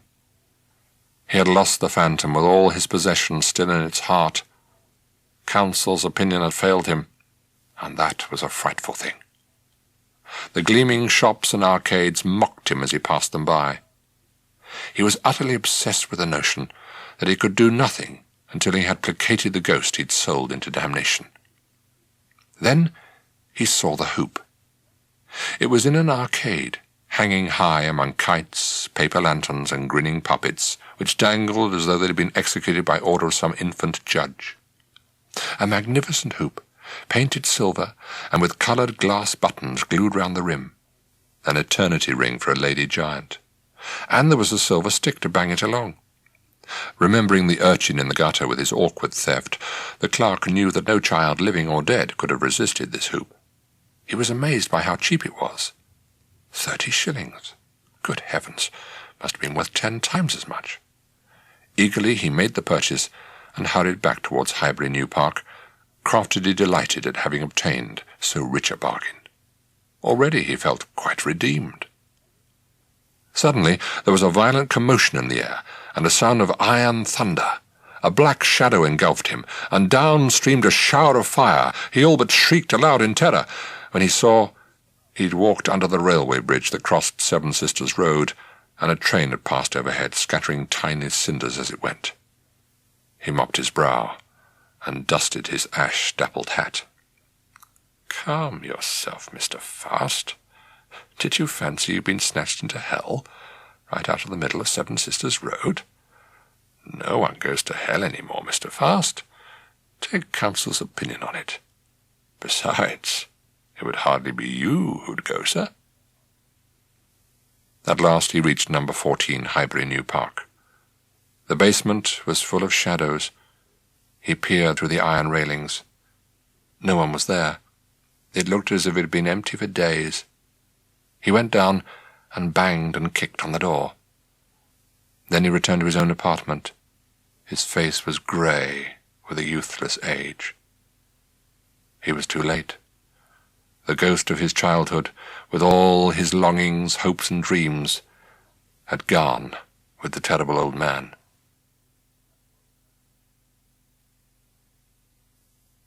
Chapter 2. The house was uncannily quiet. The clerk walked from room to room with no sound but the occasional crackling of camphor balls as he trod on the carpet's edge. Where had the old man and the phantom child gone? What became of half-souls sold into damnation? Were there really flames? For a moment he fancied a smell of burning skin in his nostrils. He shuddered and drew the curtains as if to shut out the gathering gloom. He had the strangest idea that the darkness was all rising up from the basement like some black, airless tide. He lit the gas mantles, all of them, and went to the sideboard. The cracked decanter was empty. The dregs of the port had dried in a rusty, brownish ring. He stared at it for some minutes, seeing nothing, not even his own reflection. Then his eye was caught by the glittering silver hoop he'd propped against the wall. A harsh sob escaped him. But whether it was of pain, anger, or despair, there was no telling. It had come quite unbidden, as did the tears that suddenly flooded his eyes. There was a noise in the street outside. Mr. Fast sat up in bed and listened. At first he supposed it to be part of a dream, and therefore in his head. But it was certainly outside. It was a regular clanging and rolling sound. It grew steadily louder, then stopped and began again, dwindling this time till it was almost gone, but not quite. The moment's silence was repeated. Then back came the rolling and banging, passing directly under his window. He got up and went to open the front door. The street lay in cold, still moonlight, its every detail as sharp as bone. Doors, windows, steps, and railings were as precise as the cabinet-maker's marvellous toy. And along the pavement ran a little boy in a sailor's suit, banging a makeshift iron hoop. His bleached, almost transparent face wore an intent expression as he kept the hoop rolling with his stick. "Dennis!" breathed the clerk. The phantom glanced at him, but didn't stop till it reached the end of the road, when it turned and began again. Filled with a wild hope, the clerk rushed back to his apartment and snatched up the silver hoop. Eagerly he returned and stumbled down the steps into the cold street. It was long past midnight, and all Highbury New Park was safely abed. The fantastic clerk in his nightgown was as private as a dream. "Dennis," he whispered, and the little ghost in its sailor's suit came running and tapping towards him. "Here, a new hoop. Look how it shines in the moonlight. A real treasure. 30 silver shillings it cost. It's yours. Take it." He held it out, but the phantom's intentness did not falter. It was utterly absorbed in the control of its bent and battered toy, touching it now this side, now that, as if it were a living thing. The little ghost flickered past the clerk and his glittering gift as if they didn't exist. Pleadingly he called after it, "Please, take it. Take it, and tell me what is in your heart." He began to run, clumsily, when the phantom turned and came dancing back on the freezing moonlight. Tap, tap, tap went the stick on the hoop, and on the apparition's face there seemed to be a smile of deep delight. "For pity's sake, don't leave me. Don't you see? We are one. There's but one heart and soul between us. There must be no secrets. We are rich, my Dennis, so rich. All the treasures of the world are ours. Only you must tell me what it is we want. Dennis? Dennis!" The phantom's teeth gleamed in the moonlight as its curled lips parted in silent laughter. Once more it passed the clerk by. Despairingly now he pursued it, his nightgown fluttering awkwardly about his ankles and threatening to bring him down. And as he ran, he banged the silver hoop along with the silver stick, till he and his phantom childhood were almost side by side in the moon-grey street. But Mr. Fast had lost his old skill. While the ghost was deft, he stumbled, so that the extravagant hoop wobbled madly and clattered against the area railings. He struggled to recapture the lost cunning, panting, It will come back to me. Only wait. It will all come back. You'll see."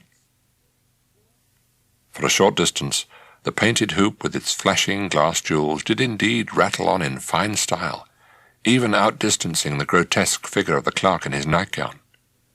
As it did so, an absurd pride filled Mr. Fast, and the phantom's eyes grew dreamy. "We'll buy a house, you and I, a great mansion somewhere, my Dennis. I know there was somewhere we always longed for. Oh, my heart aches to know it again. Don't you feel the self-same pain? Tell me, and it will be ours. Where was it, child?" "In a tree," whispered the ghost, his eyes suddenly as sharp as a squirrel's. "In the great old oak at Hatfield. You remember? You were there." Then it seemed to chuckle in weird delight. It gazed at the clerk it was to become most knowingly. "No," groaned the clerk in baffled rage and misery. "There was more, I know. There were treasures, dreams, grand longings. You have them, you and the old man. Give them up. Don't you understand? They are mine. I swear I never sold them. What else was there? Tell me, what other dreams?" "To be an engine driver," whispered the ghost. "An engine driver." The silver hoop, rolling on ahead, tipped and tilted and danced drunkenly into the gutter.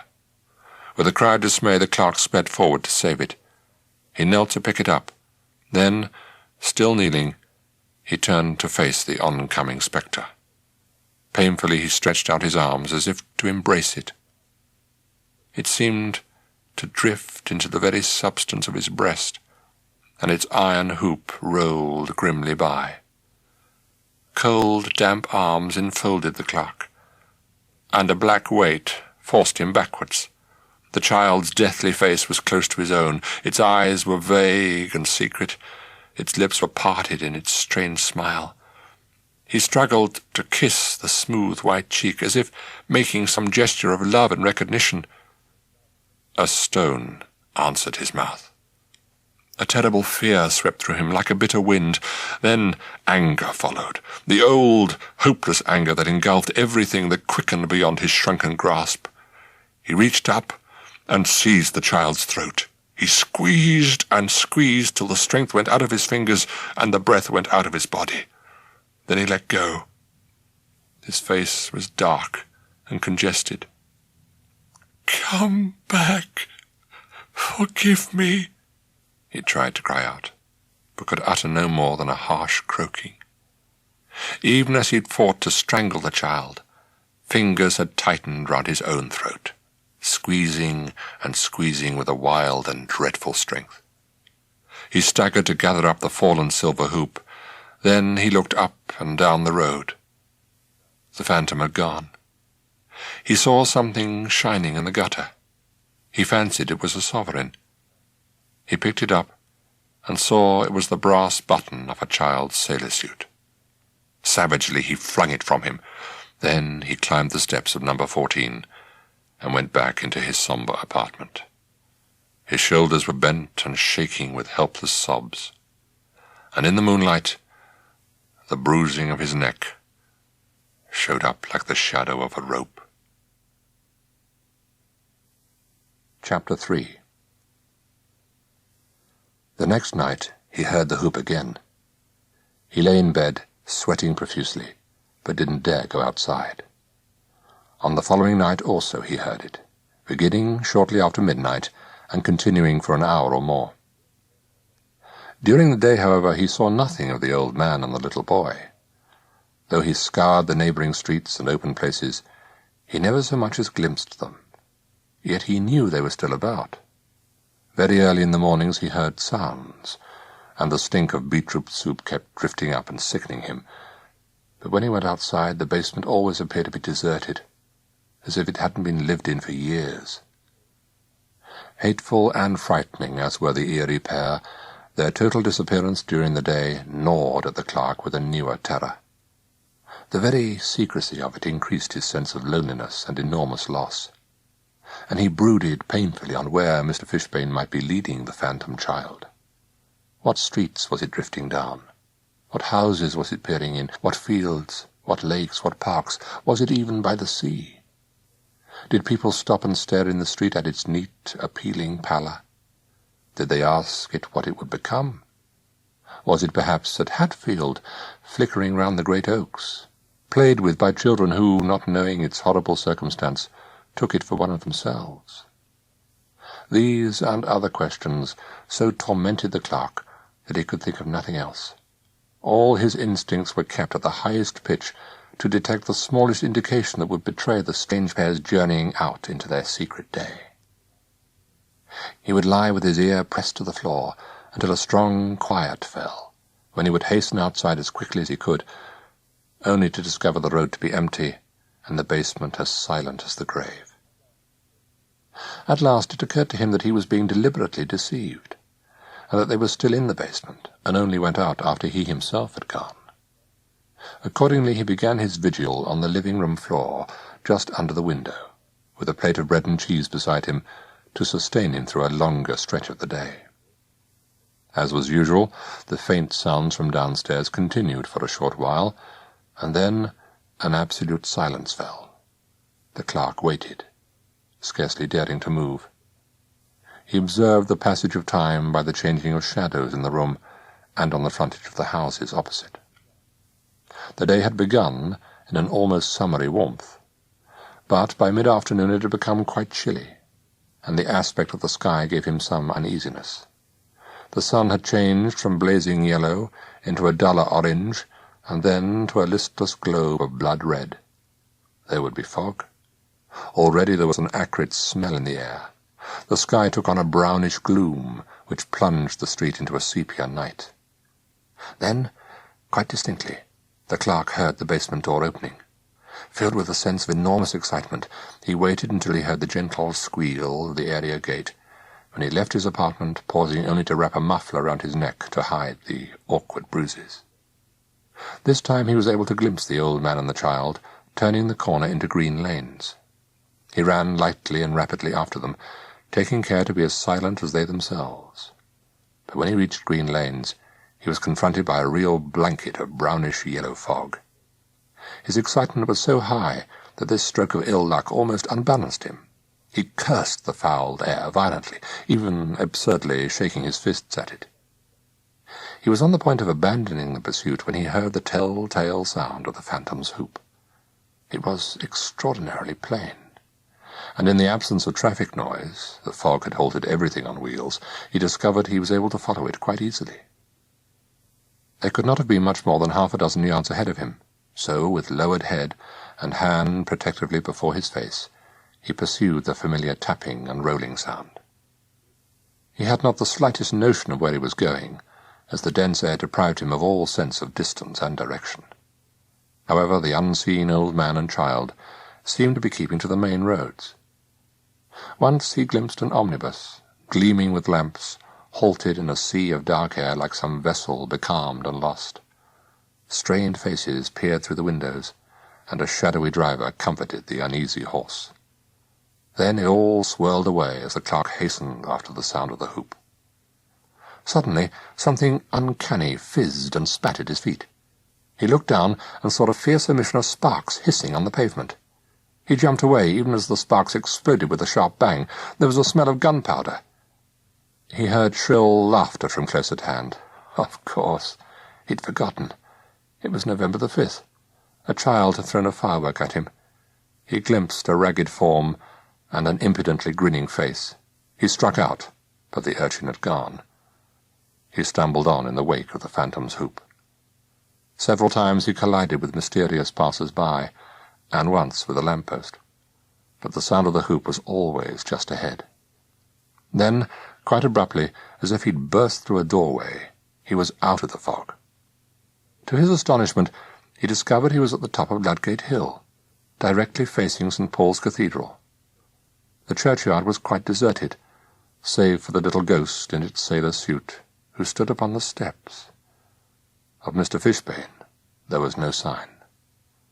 The child remained perfectly still, its hand on the hoop, like a figure in wax. The scene was so motionless and precise that the clerk was put in mind of the cabinet-maker's marvellous model. Helplessly he looked about him for the gigantic spectacles that would have transformed the huge domed building, the long street, and even himself, into an ingenious toy. Then the child stirred, and began to mount the remaining steps towards the pillared shadows of the entrance. "No!" breathed the clerk, suddenly aware of the horrible impropriety of a damned soul, even half a soul, entering such a place. Obsequiously he prayed that the little ghost would at least take off its hat.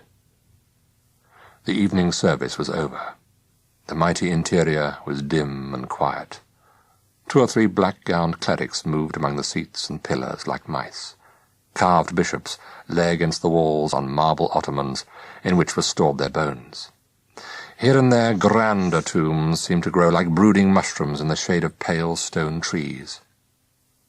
He saw the child, hat in hand, flicker from monument to monument as if reading the tablets on which multitudes of virtues were advertised in incomprehensible Latin. The clerk started in alarm. A black-gowned figure had approached the little boy. He heard the soft murmur of voices. He saw the cleric's smooth face crease in an indulgent smile. They stood before the memorial to some sea captain, whose last heroic moments were represented in complicated stone. The child's eyes were wide. The clergyman was nodding. Doubtless he was asking the little boy in the sailor's suit if he too was going to be a sailor when he grew up. Mr Fast smiled horribly. If only the clergyman knew what it was he was talking to, and whose dread hand the little boy had lately held. He approached them. The priest looked up, and the pleasant smile on his face cooled. Bitterly the clerk realized he repelled the clergyman as much as the child had attracted him. It was a disagreeable fact he had long tried to hide from himself, but had never quite succeeded. People disliked him. He never knew why. He was clean and tidy. He was never pushing. He was careful to avoid giving offence. His breath was not unpleasant. Indeed, he often cupped his hands over his mouth to make sure. Yet, for as long as he could remember, people had avoided him whenever they decently could. Although the pain of this had long since lost its sharpness, he was suddenly aware of how bewilderingly unfair it was. He lingered by a pillar. I hope he's not troubling you. I hope he hasn't given offence." The priest, a young man still fresh in his office, shrugged his shoulders. "How could a child do such a thing? He only wants a little affection, sir." He laid his hand very gently on the phantom's fair head. The clerk suppressed a cry of agony and clutched at the pillar for support. It was as if fingers of iron had hammered on his own skull. "I want everybody to love me," whispered the little ghost, and the cathedral was filled with the curious dry rustling of its voice. As it spoke, it looked shyly from the clergyman to the dying hero on the wall, and thence to the other stony sleepers, who lay, it seemed, in clearings of a marble forest, like some weird company of enchanted knights. "I want all the world to love me. I want people to smile and be glad to see me. I want them to make a space for me in all their hearts. I want them to honour and bless me. I want—" "And indeed they will," smiled the clergyman. "Liar!" moaned the clerk. "Liar, liar, liar!" His eyes were blazing with tears. The priest glanced at him sharply, frowned, and then turned back to the curious child whose longings had really moved him. "Here, little boy, here's a 6pence for fireworks. And for a beginning to your dreams, I'll bless you gladly, and may all the rest follow." He raised a little silver cross above the phantom's head. "No!" screamed the clerk, appalled. He covered his head with his hands. His head was still racked by the agony of the touch of fingers. Silver would have split his skull wide open. He backed away. The priest stared at him as if he was mad. But the ghost! The ghost! An expression of unearthly fury had destroyed its childlike features. "Bless me! Bless me!" The clerk turned, and with his head still hidden in his hands, fled out of the cathedral. He paused for a moment on the steps. The fog had filled up Ludgate Hill and was invading the churchyard. It seemed to him that invisible hands were packing the whole gigantic structure in brown cotton wool for careful dispatch. Already thick brown billows were being tucked round the statue of Queen Anne, and wisps of it were straying up the cathedral steps. He heard the door behind him swing open. He fled down the wide stairway and back into the overwhelming fog. The memory of the ghost's fury terrified him. With outstretched arms he blundered down Ludgate Hill till his feet caught against a tangling piece of metal.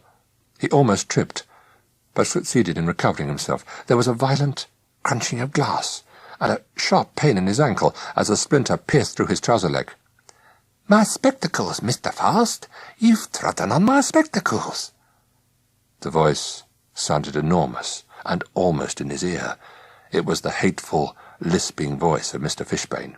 "Then stay blind!" screeched the clerk, and stumbled down Ludgate Hill to escape the evil old man and the child, whose dreams and longed-for blessing would have smashed in his head. Thank God for the fog. He continued blindly down the hill until he judged himself to be at Ludgate Circus. Then he turned right to avoid any chance of coming unawares to the river. He stopped a moment, and heard nothing but the sighing of the troubled air. Then, very faintly, he heard the tap, tap, tap of a stick on an iron hoop. He trembled and hurried on. His situation was fearfully changed from pursuer to pursued. Or was it changed? Had he followed, or had he been led? Had the phantom been intent on destroying him from the very beginning? Was it, too, that pallid child in its sailor suit, repelled by him? And had it so recoiled from what it was to become that it would blot him out? He took several more turnings to the left and the right, and once almost into a house before he realized his mistake, in the hope of losing his pursuers. At times he could hear the distant swish and crackle of fireworks, followed by faint shouts of delight. Presently he glimpsed a vague glowing and flickering through the swirling fog, and there was a smell of smoke. It was a bonfire. He must be passing some open space, though which one he'd no idea. Perhaps it was the consequence of some piece of demolition. He thought he saw a ragged wall. Something fizzed and roared, and reddened the underside of huge billows in the air. He heard shrill laughter and screams, and glimpsed high flames. He halted. He could no longer hear the sound of the hoop. Slowly, and filled with a strange apprehension, he approached the fire. It was quite tremendous, and as he drew near, a black crowd seemed to grow out of the fog. The great heat of the fire had cleared a space all around it, and urchins, like tattered imps, scampered hither and thither, waving glowing fragments of wood, and hurling them in the air so that there was a constant rain of sparks. The scene reminded him unpleasantly of the picture in Mr. Fishbane's basement. Obligingly, the crowd made a space for him to observe the grandeur of the blaze, and eerily he recalled the phantom's words, "I want them to make a space for me." In the heart of the fire, tied onto a battered chair, was the effigy of Guy Fawkes, a crudely stuffed bundle of clothes with a painted face. Even as he watched, the figure, all robed in transparent veils of flame, began to topple. Its arms fell back, and its blazing head dropped from the broomstick that had supported it. The crowd shouted and cheered, and Mr. Fast found himself joining them. He was ridiculously relieved to see that there was a broomstick underneath. The painted face, all crumpled by the intense heat, had seemed, too, like a tortured counterpart of his own. Then Mr. Fast saw the old man and the child. They were standing quite close to the flames. Mr. Fishbane seemed to be smiling, a trifle critically, the clerk thought, as if he was used to superior conflagrations and more lively guise. The phantom was staring at him. Its face, weirdly rosy in the glow, was once more contorted with fury. It raised its little hand, and, with the hoop-stick, pointed. An urchin with a flaming brand scuttled by and tried to knock the stick aside. The glowing wood touched the phantom's hand. The clerk shrieked. His own flesh seemed to wither and char. He forced his way back through the crowd for the blessed sanctuary of the fog. In moments the inferno was left behind him, and once more he was in the blackish-brown emptiness. The pain in his hand had diminished to a dull ache. "Excuse me, sir.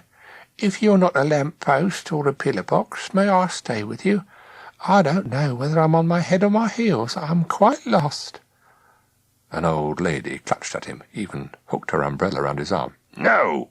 snarled the clerk, not wanting to be hampered in his flight. He broke away, heedless of her cries of dismay and anxious apologies for having given offence. A moment later, however, he repented, but the old lady had already vanished. He stopped and called softly. Then, with a feeling of pleasure, he saw her again. She was turning round and round like an ungainly steeplecock, and holding out the crook of her umbrella. "Excuse me, sir," she began. Then, recognizing the disobliging clerk, begged his pardon for being so pushing again. Where are you going, ma'am?" he muttered awkwardly. To the station, sir. It's somewhere about here, I know." "Come," he said. "We'll try and find it together." He took her arm and began to walk, while she unceasingly thanked him for his kindness. Presently they fell in with other voyagers in the fog, most of whom were also searching for the station. At last they found it, a huge iron cathedral of wrought arches that soared and lost themselves in a high nothingness. Lamps hung like misty suns in the coiling air, and a perfectly enormous clock face loomed out of nowhere, as if some gigantic gentleman had produced it from a waistcoat pocket of unimaginable size, blackness, and depth, to dangle before some awestruck child. Mr. Fast supposed himself to be in Charing Cross Station. He was still holding the old lady's arm, and so found himself at the ticket office. She bought a ticket to Chatham, and with an abrupt thrill of excitement, the clerk bought one too. The unexpected prospect of a train journey filled him with an almost childish sense of hope and joy. The very smell of the place, the smoke, oil, and coal, comforted him strangely, and the sounds of doors banging and steam escaping in loud sighs quickened his heart with a passionate dream of escape. Evidently the old lady was glad of his company, and together they went on to the platform where the train was waiting. "Here's a carriage, young man." The old lady caught at his elbow with her umbrella crook. A door swung open and revealed a compartment filled with warm yellow light. Faces smiled out encouragingly at the new arrivals. There is a comradeship in fog that is wonderfully hopeful. Every doubtful prospect is blotted out, save the kindled warmth of companionship. People stumble upon one another out of a ghostly nothingness, smile answers smile, and loneliness for a time is conquered. Come in out of the cold, there's plenty of room." It was plain they took the old lady to be a friend of his, even a relative. He felt almost proud of the connection, even though it was only imaginary. He put his hand under her arm quite possessively. Cheerfully the passengers made a space for the old lady and the clerk, even extending hands to help them in. There was a great air of rescue about it all, and the clerk was sharply reminded of the phantom's longing words, "I want people to smile at me, to make a space for me." He settled himself by a window, with suddenly moistened eyes. He glanced about him somewhat shyly. His fellow passengers seemed ordinary enough. They were lively and talkative, and eager to exchange remarkable experiences in the fog. The old lady in particular was full of past terrors, and was anxious to tell everyone of the young gentleman's extraordinary kindness, without which, she felt sure, she'd be at the bottom of the river by now. Thus, for a time, Mr. Fast found himself the object of general approval and regard. And then it turned out that they'd all had similar adventures, till it seemed that the whole foggy world had consisted of lost souls whose destiny had been to seek and be found. But the clerk could not quite join in. His own experience in the fog had been of too terrible a nature to be shared. He shrank to think how these good folk would stare at him if he confided the truth of his plight. He felt himself to be lost beyond all reach of ever being found. "I think it's clearing a little," said a young man opposite, who'd been industriously wiping the window and peering outside. "We should be moving soon." It seemed he was in the confidence of the railway company, for soon after he gave his opinion there came a piercing whistle, followed by a loud gasp of steam, as if the engine had been astonished by the astuteness of it. The train began to move. The clerk stared through the window and observed the platform and the misty lights all slide away. He experienced an overwhelming feeling of relief. He turned with an eager smile to his companions in the compartment, suddenly ready to join with them in anything. They smiled back at him, noddingly. But all their talk was spent. After all their alarms, they were homeward bound. Their eyes were filling up with dreams. Already the old lady, after a series of jerks and apologies for pushing her neighbour, had dozed off. Her face was softly private with sleep. One by one the others followed, till only Mr. Fast and the young man opposite remained awake. But even the young man, though he could have been scarcely more than 20, had the greatest difficulty in keeping his eyes open. The rocking of the carriage and the rattle of the wheels seemed to be a powerful lullaby. "I'm afraid," he mumbled, "you will be the last one awake." His eyelids drifted together, then opened briefly. He smiled sleepily. "To watch over us all?" His voice sank to a whisper, and then came the confused memory of a child's prayer. "Our souls to keep." He slept, and the clerk remained alone to guard the sleepers from the terrors of the night. Their heads leaned from side to side as if they were continuing their animated chatter even through sleep. Mr. Fast wondered if they shared each other's dreams, and if a semblance of himself was comfortably enrolled among them.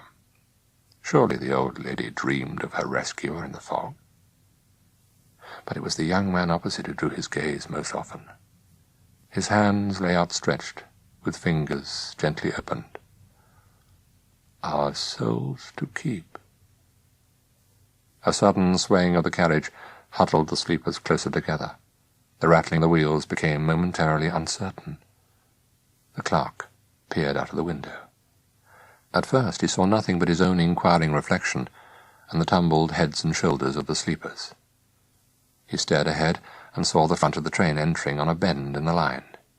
He caught sight of the engine as it bored through the solid night under a tearing storm of smoke and sparks. Then, for no more than a second, as the curve became more acute, he saw the cabin of the engine, a fiery scarlet chapel in the blackness of the night. Then it vanished, and he saw once more the reflection of his own face. It was stony with dread. In the cabin, precisely outlined against the leaping flames, he had seen the phantom child. It was driving the train. Chapter 4. Although he'd almost certainly cried out at the shock, the sleepers had not wakened.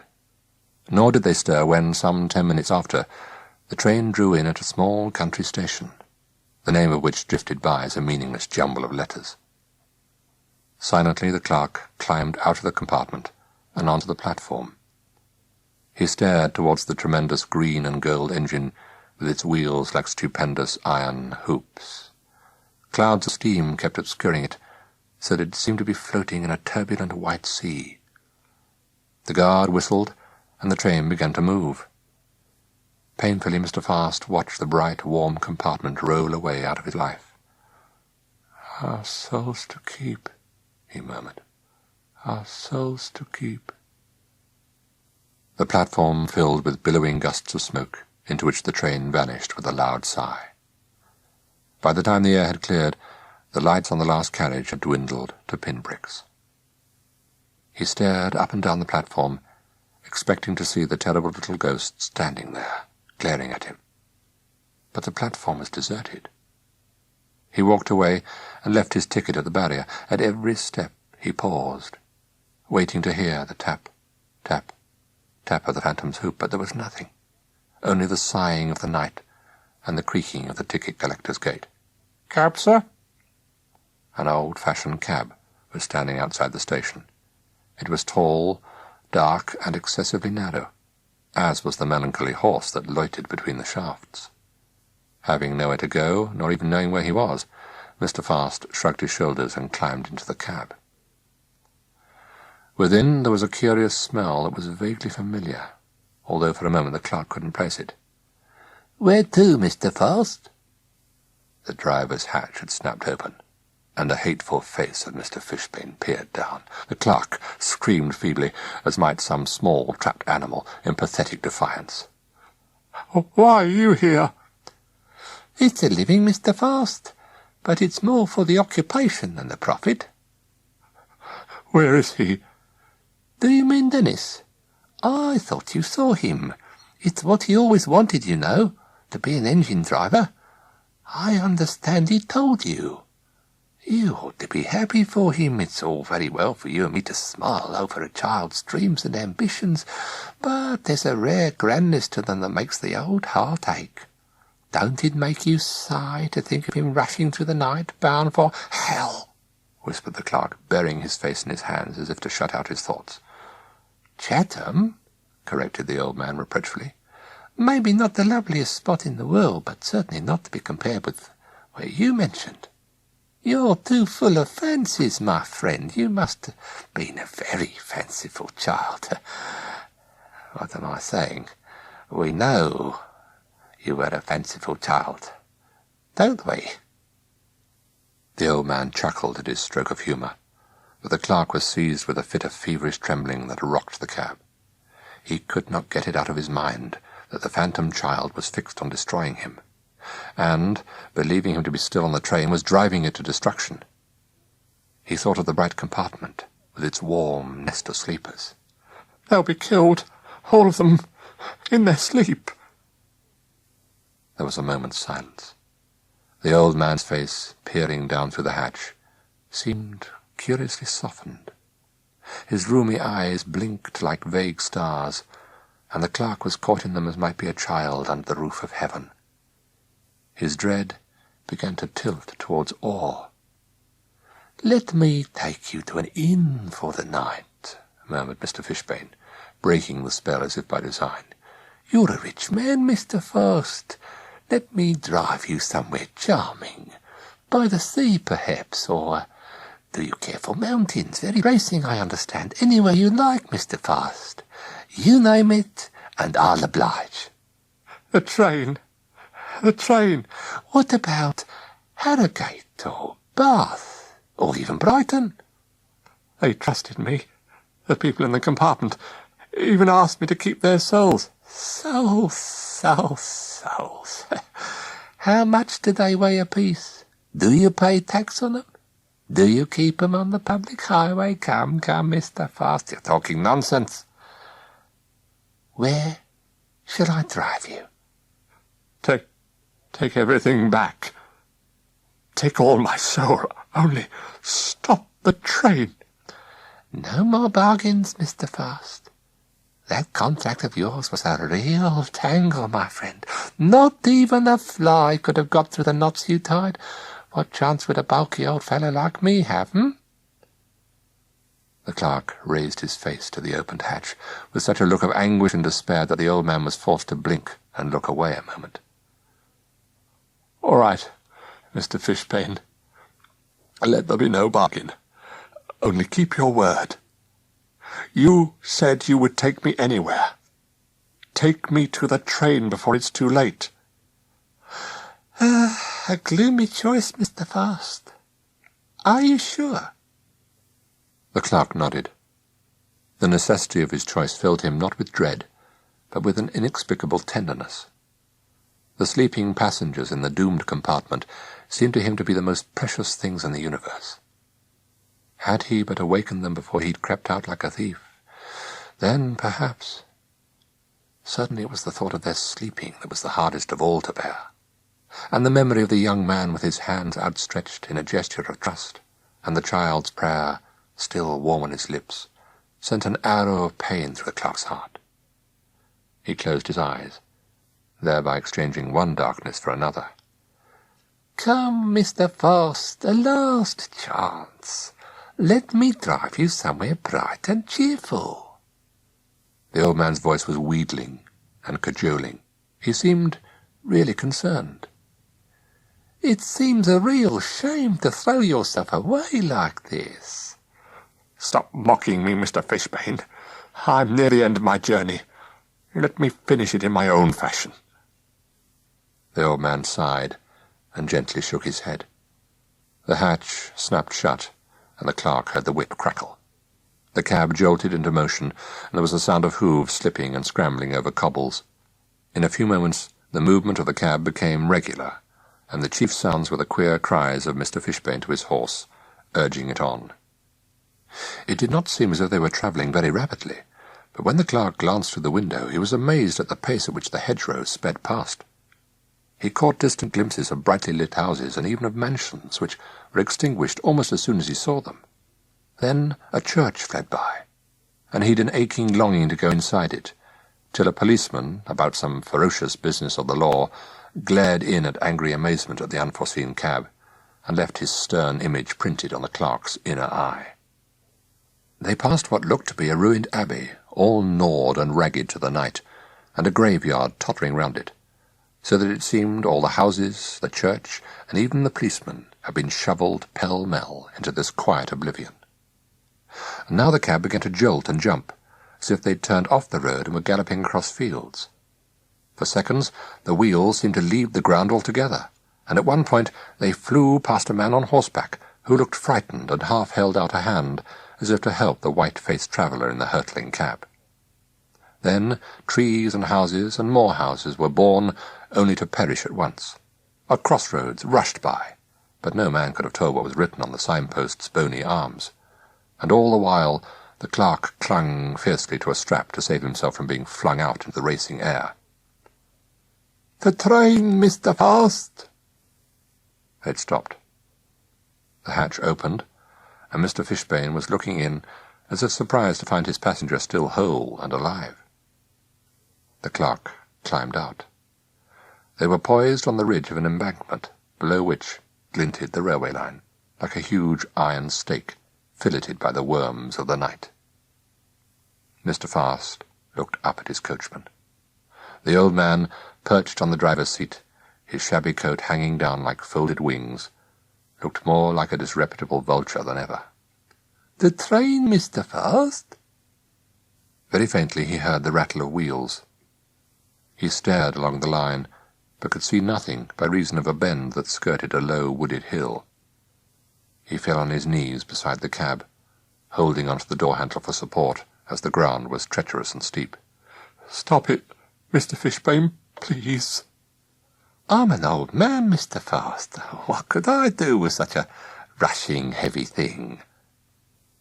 Already white smoke was lifting up above the distant trees, and the rattling of the wheels was becoming louder. The rails began to quiver and shudder, till it seemed no longer possible that their rivets would hold. Shadows turned to gaps. The line seemed to be crumbling before the clerk's very eyes. This was where the train would be destroyed. He had been brought to see it. The night seemed filled with the frightful grinding crash, the wild screams, and then the appalling silence of nothingness. In his mind's eye he saw the mountainous wreckage, rearing up like an iron cathedral, filled with tangled tombs. He saw himself wandering beside it till he came to the place he sought, a jagged, twisted window, through which protruded a young man's hands, still outstretched in their gesture of trust. They were bright with blood. "You can stop it. You must stop it." He rose to his feet and tried to drag the old man from his perch. He might as well have tried to pull down a mountain. "Too old, Mr. Fast. Old limbs ain't made for running. An old voice too feeble to be heard." "Devil!" shrieked the clerk, abandoning his futile efforts to drag the old man down. "After all I've done for you, Mr. Fast, where's your gratitude? You're on your own, Mr. Fast. You should be proud. You're a free agent," said the old man coolly, and straightened his crumpled coat. Don't you understand, my friend? You're alone. Alone? It was possible that the old man might have answered this last question, but it was too late, as the clerk had already begun to scramble down the steep embankment. He leapt and fell and rolled and struggled up again like a child in the very ecstasy of flight. At times he felt himself to be winged, and was almost angry to feel his feet strike heavily on the ground. At last he reached the bottom. He looked back half defiantly to the line of the embankment against the sky. He thought he saw an arm wave to him.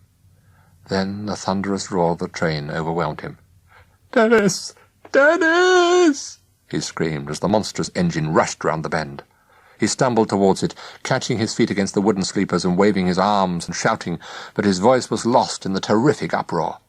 He saw the engine's buffers coming at him like enormous iron fists. He saw the mighty smokestack belching speckled fire, and beyond it, like an implacable red eye, he saw the cabin window against which was pressed the joyful face of the phantom child. He cried out again, but he and his voice were whirled away into the shaking night. The train halted some little way beyond the place of the tragedy. The engine driver and fireman were the first to alight. They were much shaken, and anxious to assure the guard and the gathering crowd of passengers that there was nothing they could have done. The gentleman had rushed so suddenly onto the track that there'd been no chance at all of stopping in time. He'd been carried forward on the buffers, and only fallen to the side of the line when the train had stopped. Lights were fetched, and the guard, who, while yielding to the driver when the train was in motion, took full command when it wasn't, set about searching the stranger's clothing. Then an old lady who'd been in a compartment near the rear of the train cried out in surprise and distress. She recognized the stranger as the kindly young man who'd helped her in the fog near Charing Cross, and had actually travelled some little way with her. She'd thought he was going all the way to Chatham, and had no idea when he'd got off as she'd fallen asleep. This puzzled the guard greatly, and he regretted his assumption of authority, as, in the circumstances, he didn't quite know what to do with it. The knotty problem of an unexpended portion of ticket raised its head, so he was inclined to doubt the old lady's word. Then others from the same compartment confirmed it. They were all deeply distressed, as the stranger had seemed so gentle and amiable a soul. Indeed, they went so far as to declare they'd never forget him. Such real gentlemen were all too rare nowadays. There had been an instinctive warmth about him, so that one would have been glad to have him for a friend. "I dreamed about him," said a young man rather awkwardly, "but all I can remember was that he seemed to be very happy." However, none of this contributed to solving the guard's predicament, which had worsened by his failure to find the stranger's ticket. "I'll have to make a report to the company," he muttered gloomily, "and I don't know what they'll say to it." He stood back with the air of leaving the matter in abeyance, in case the company decided against its having happened at all.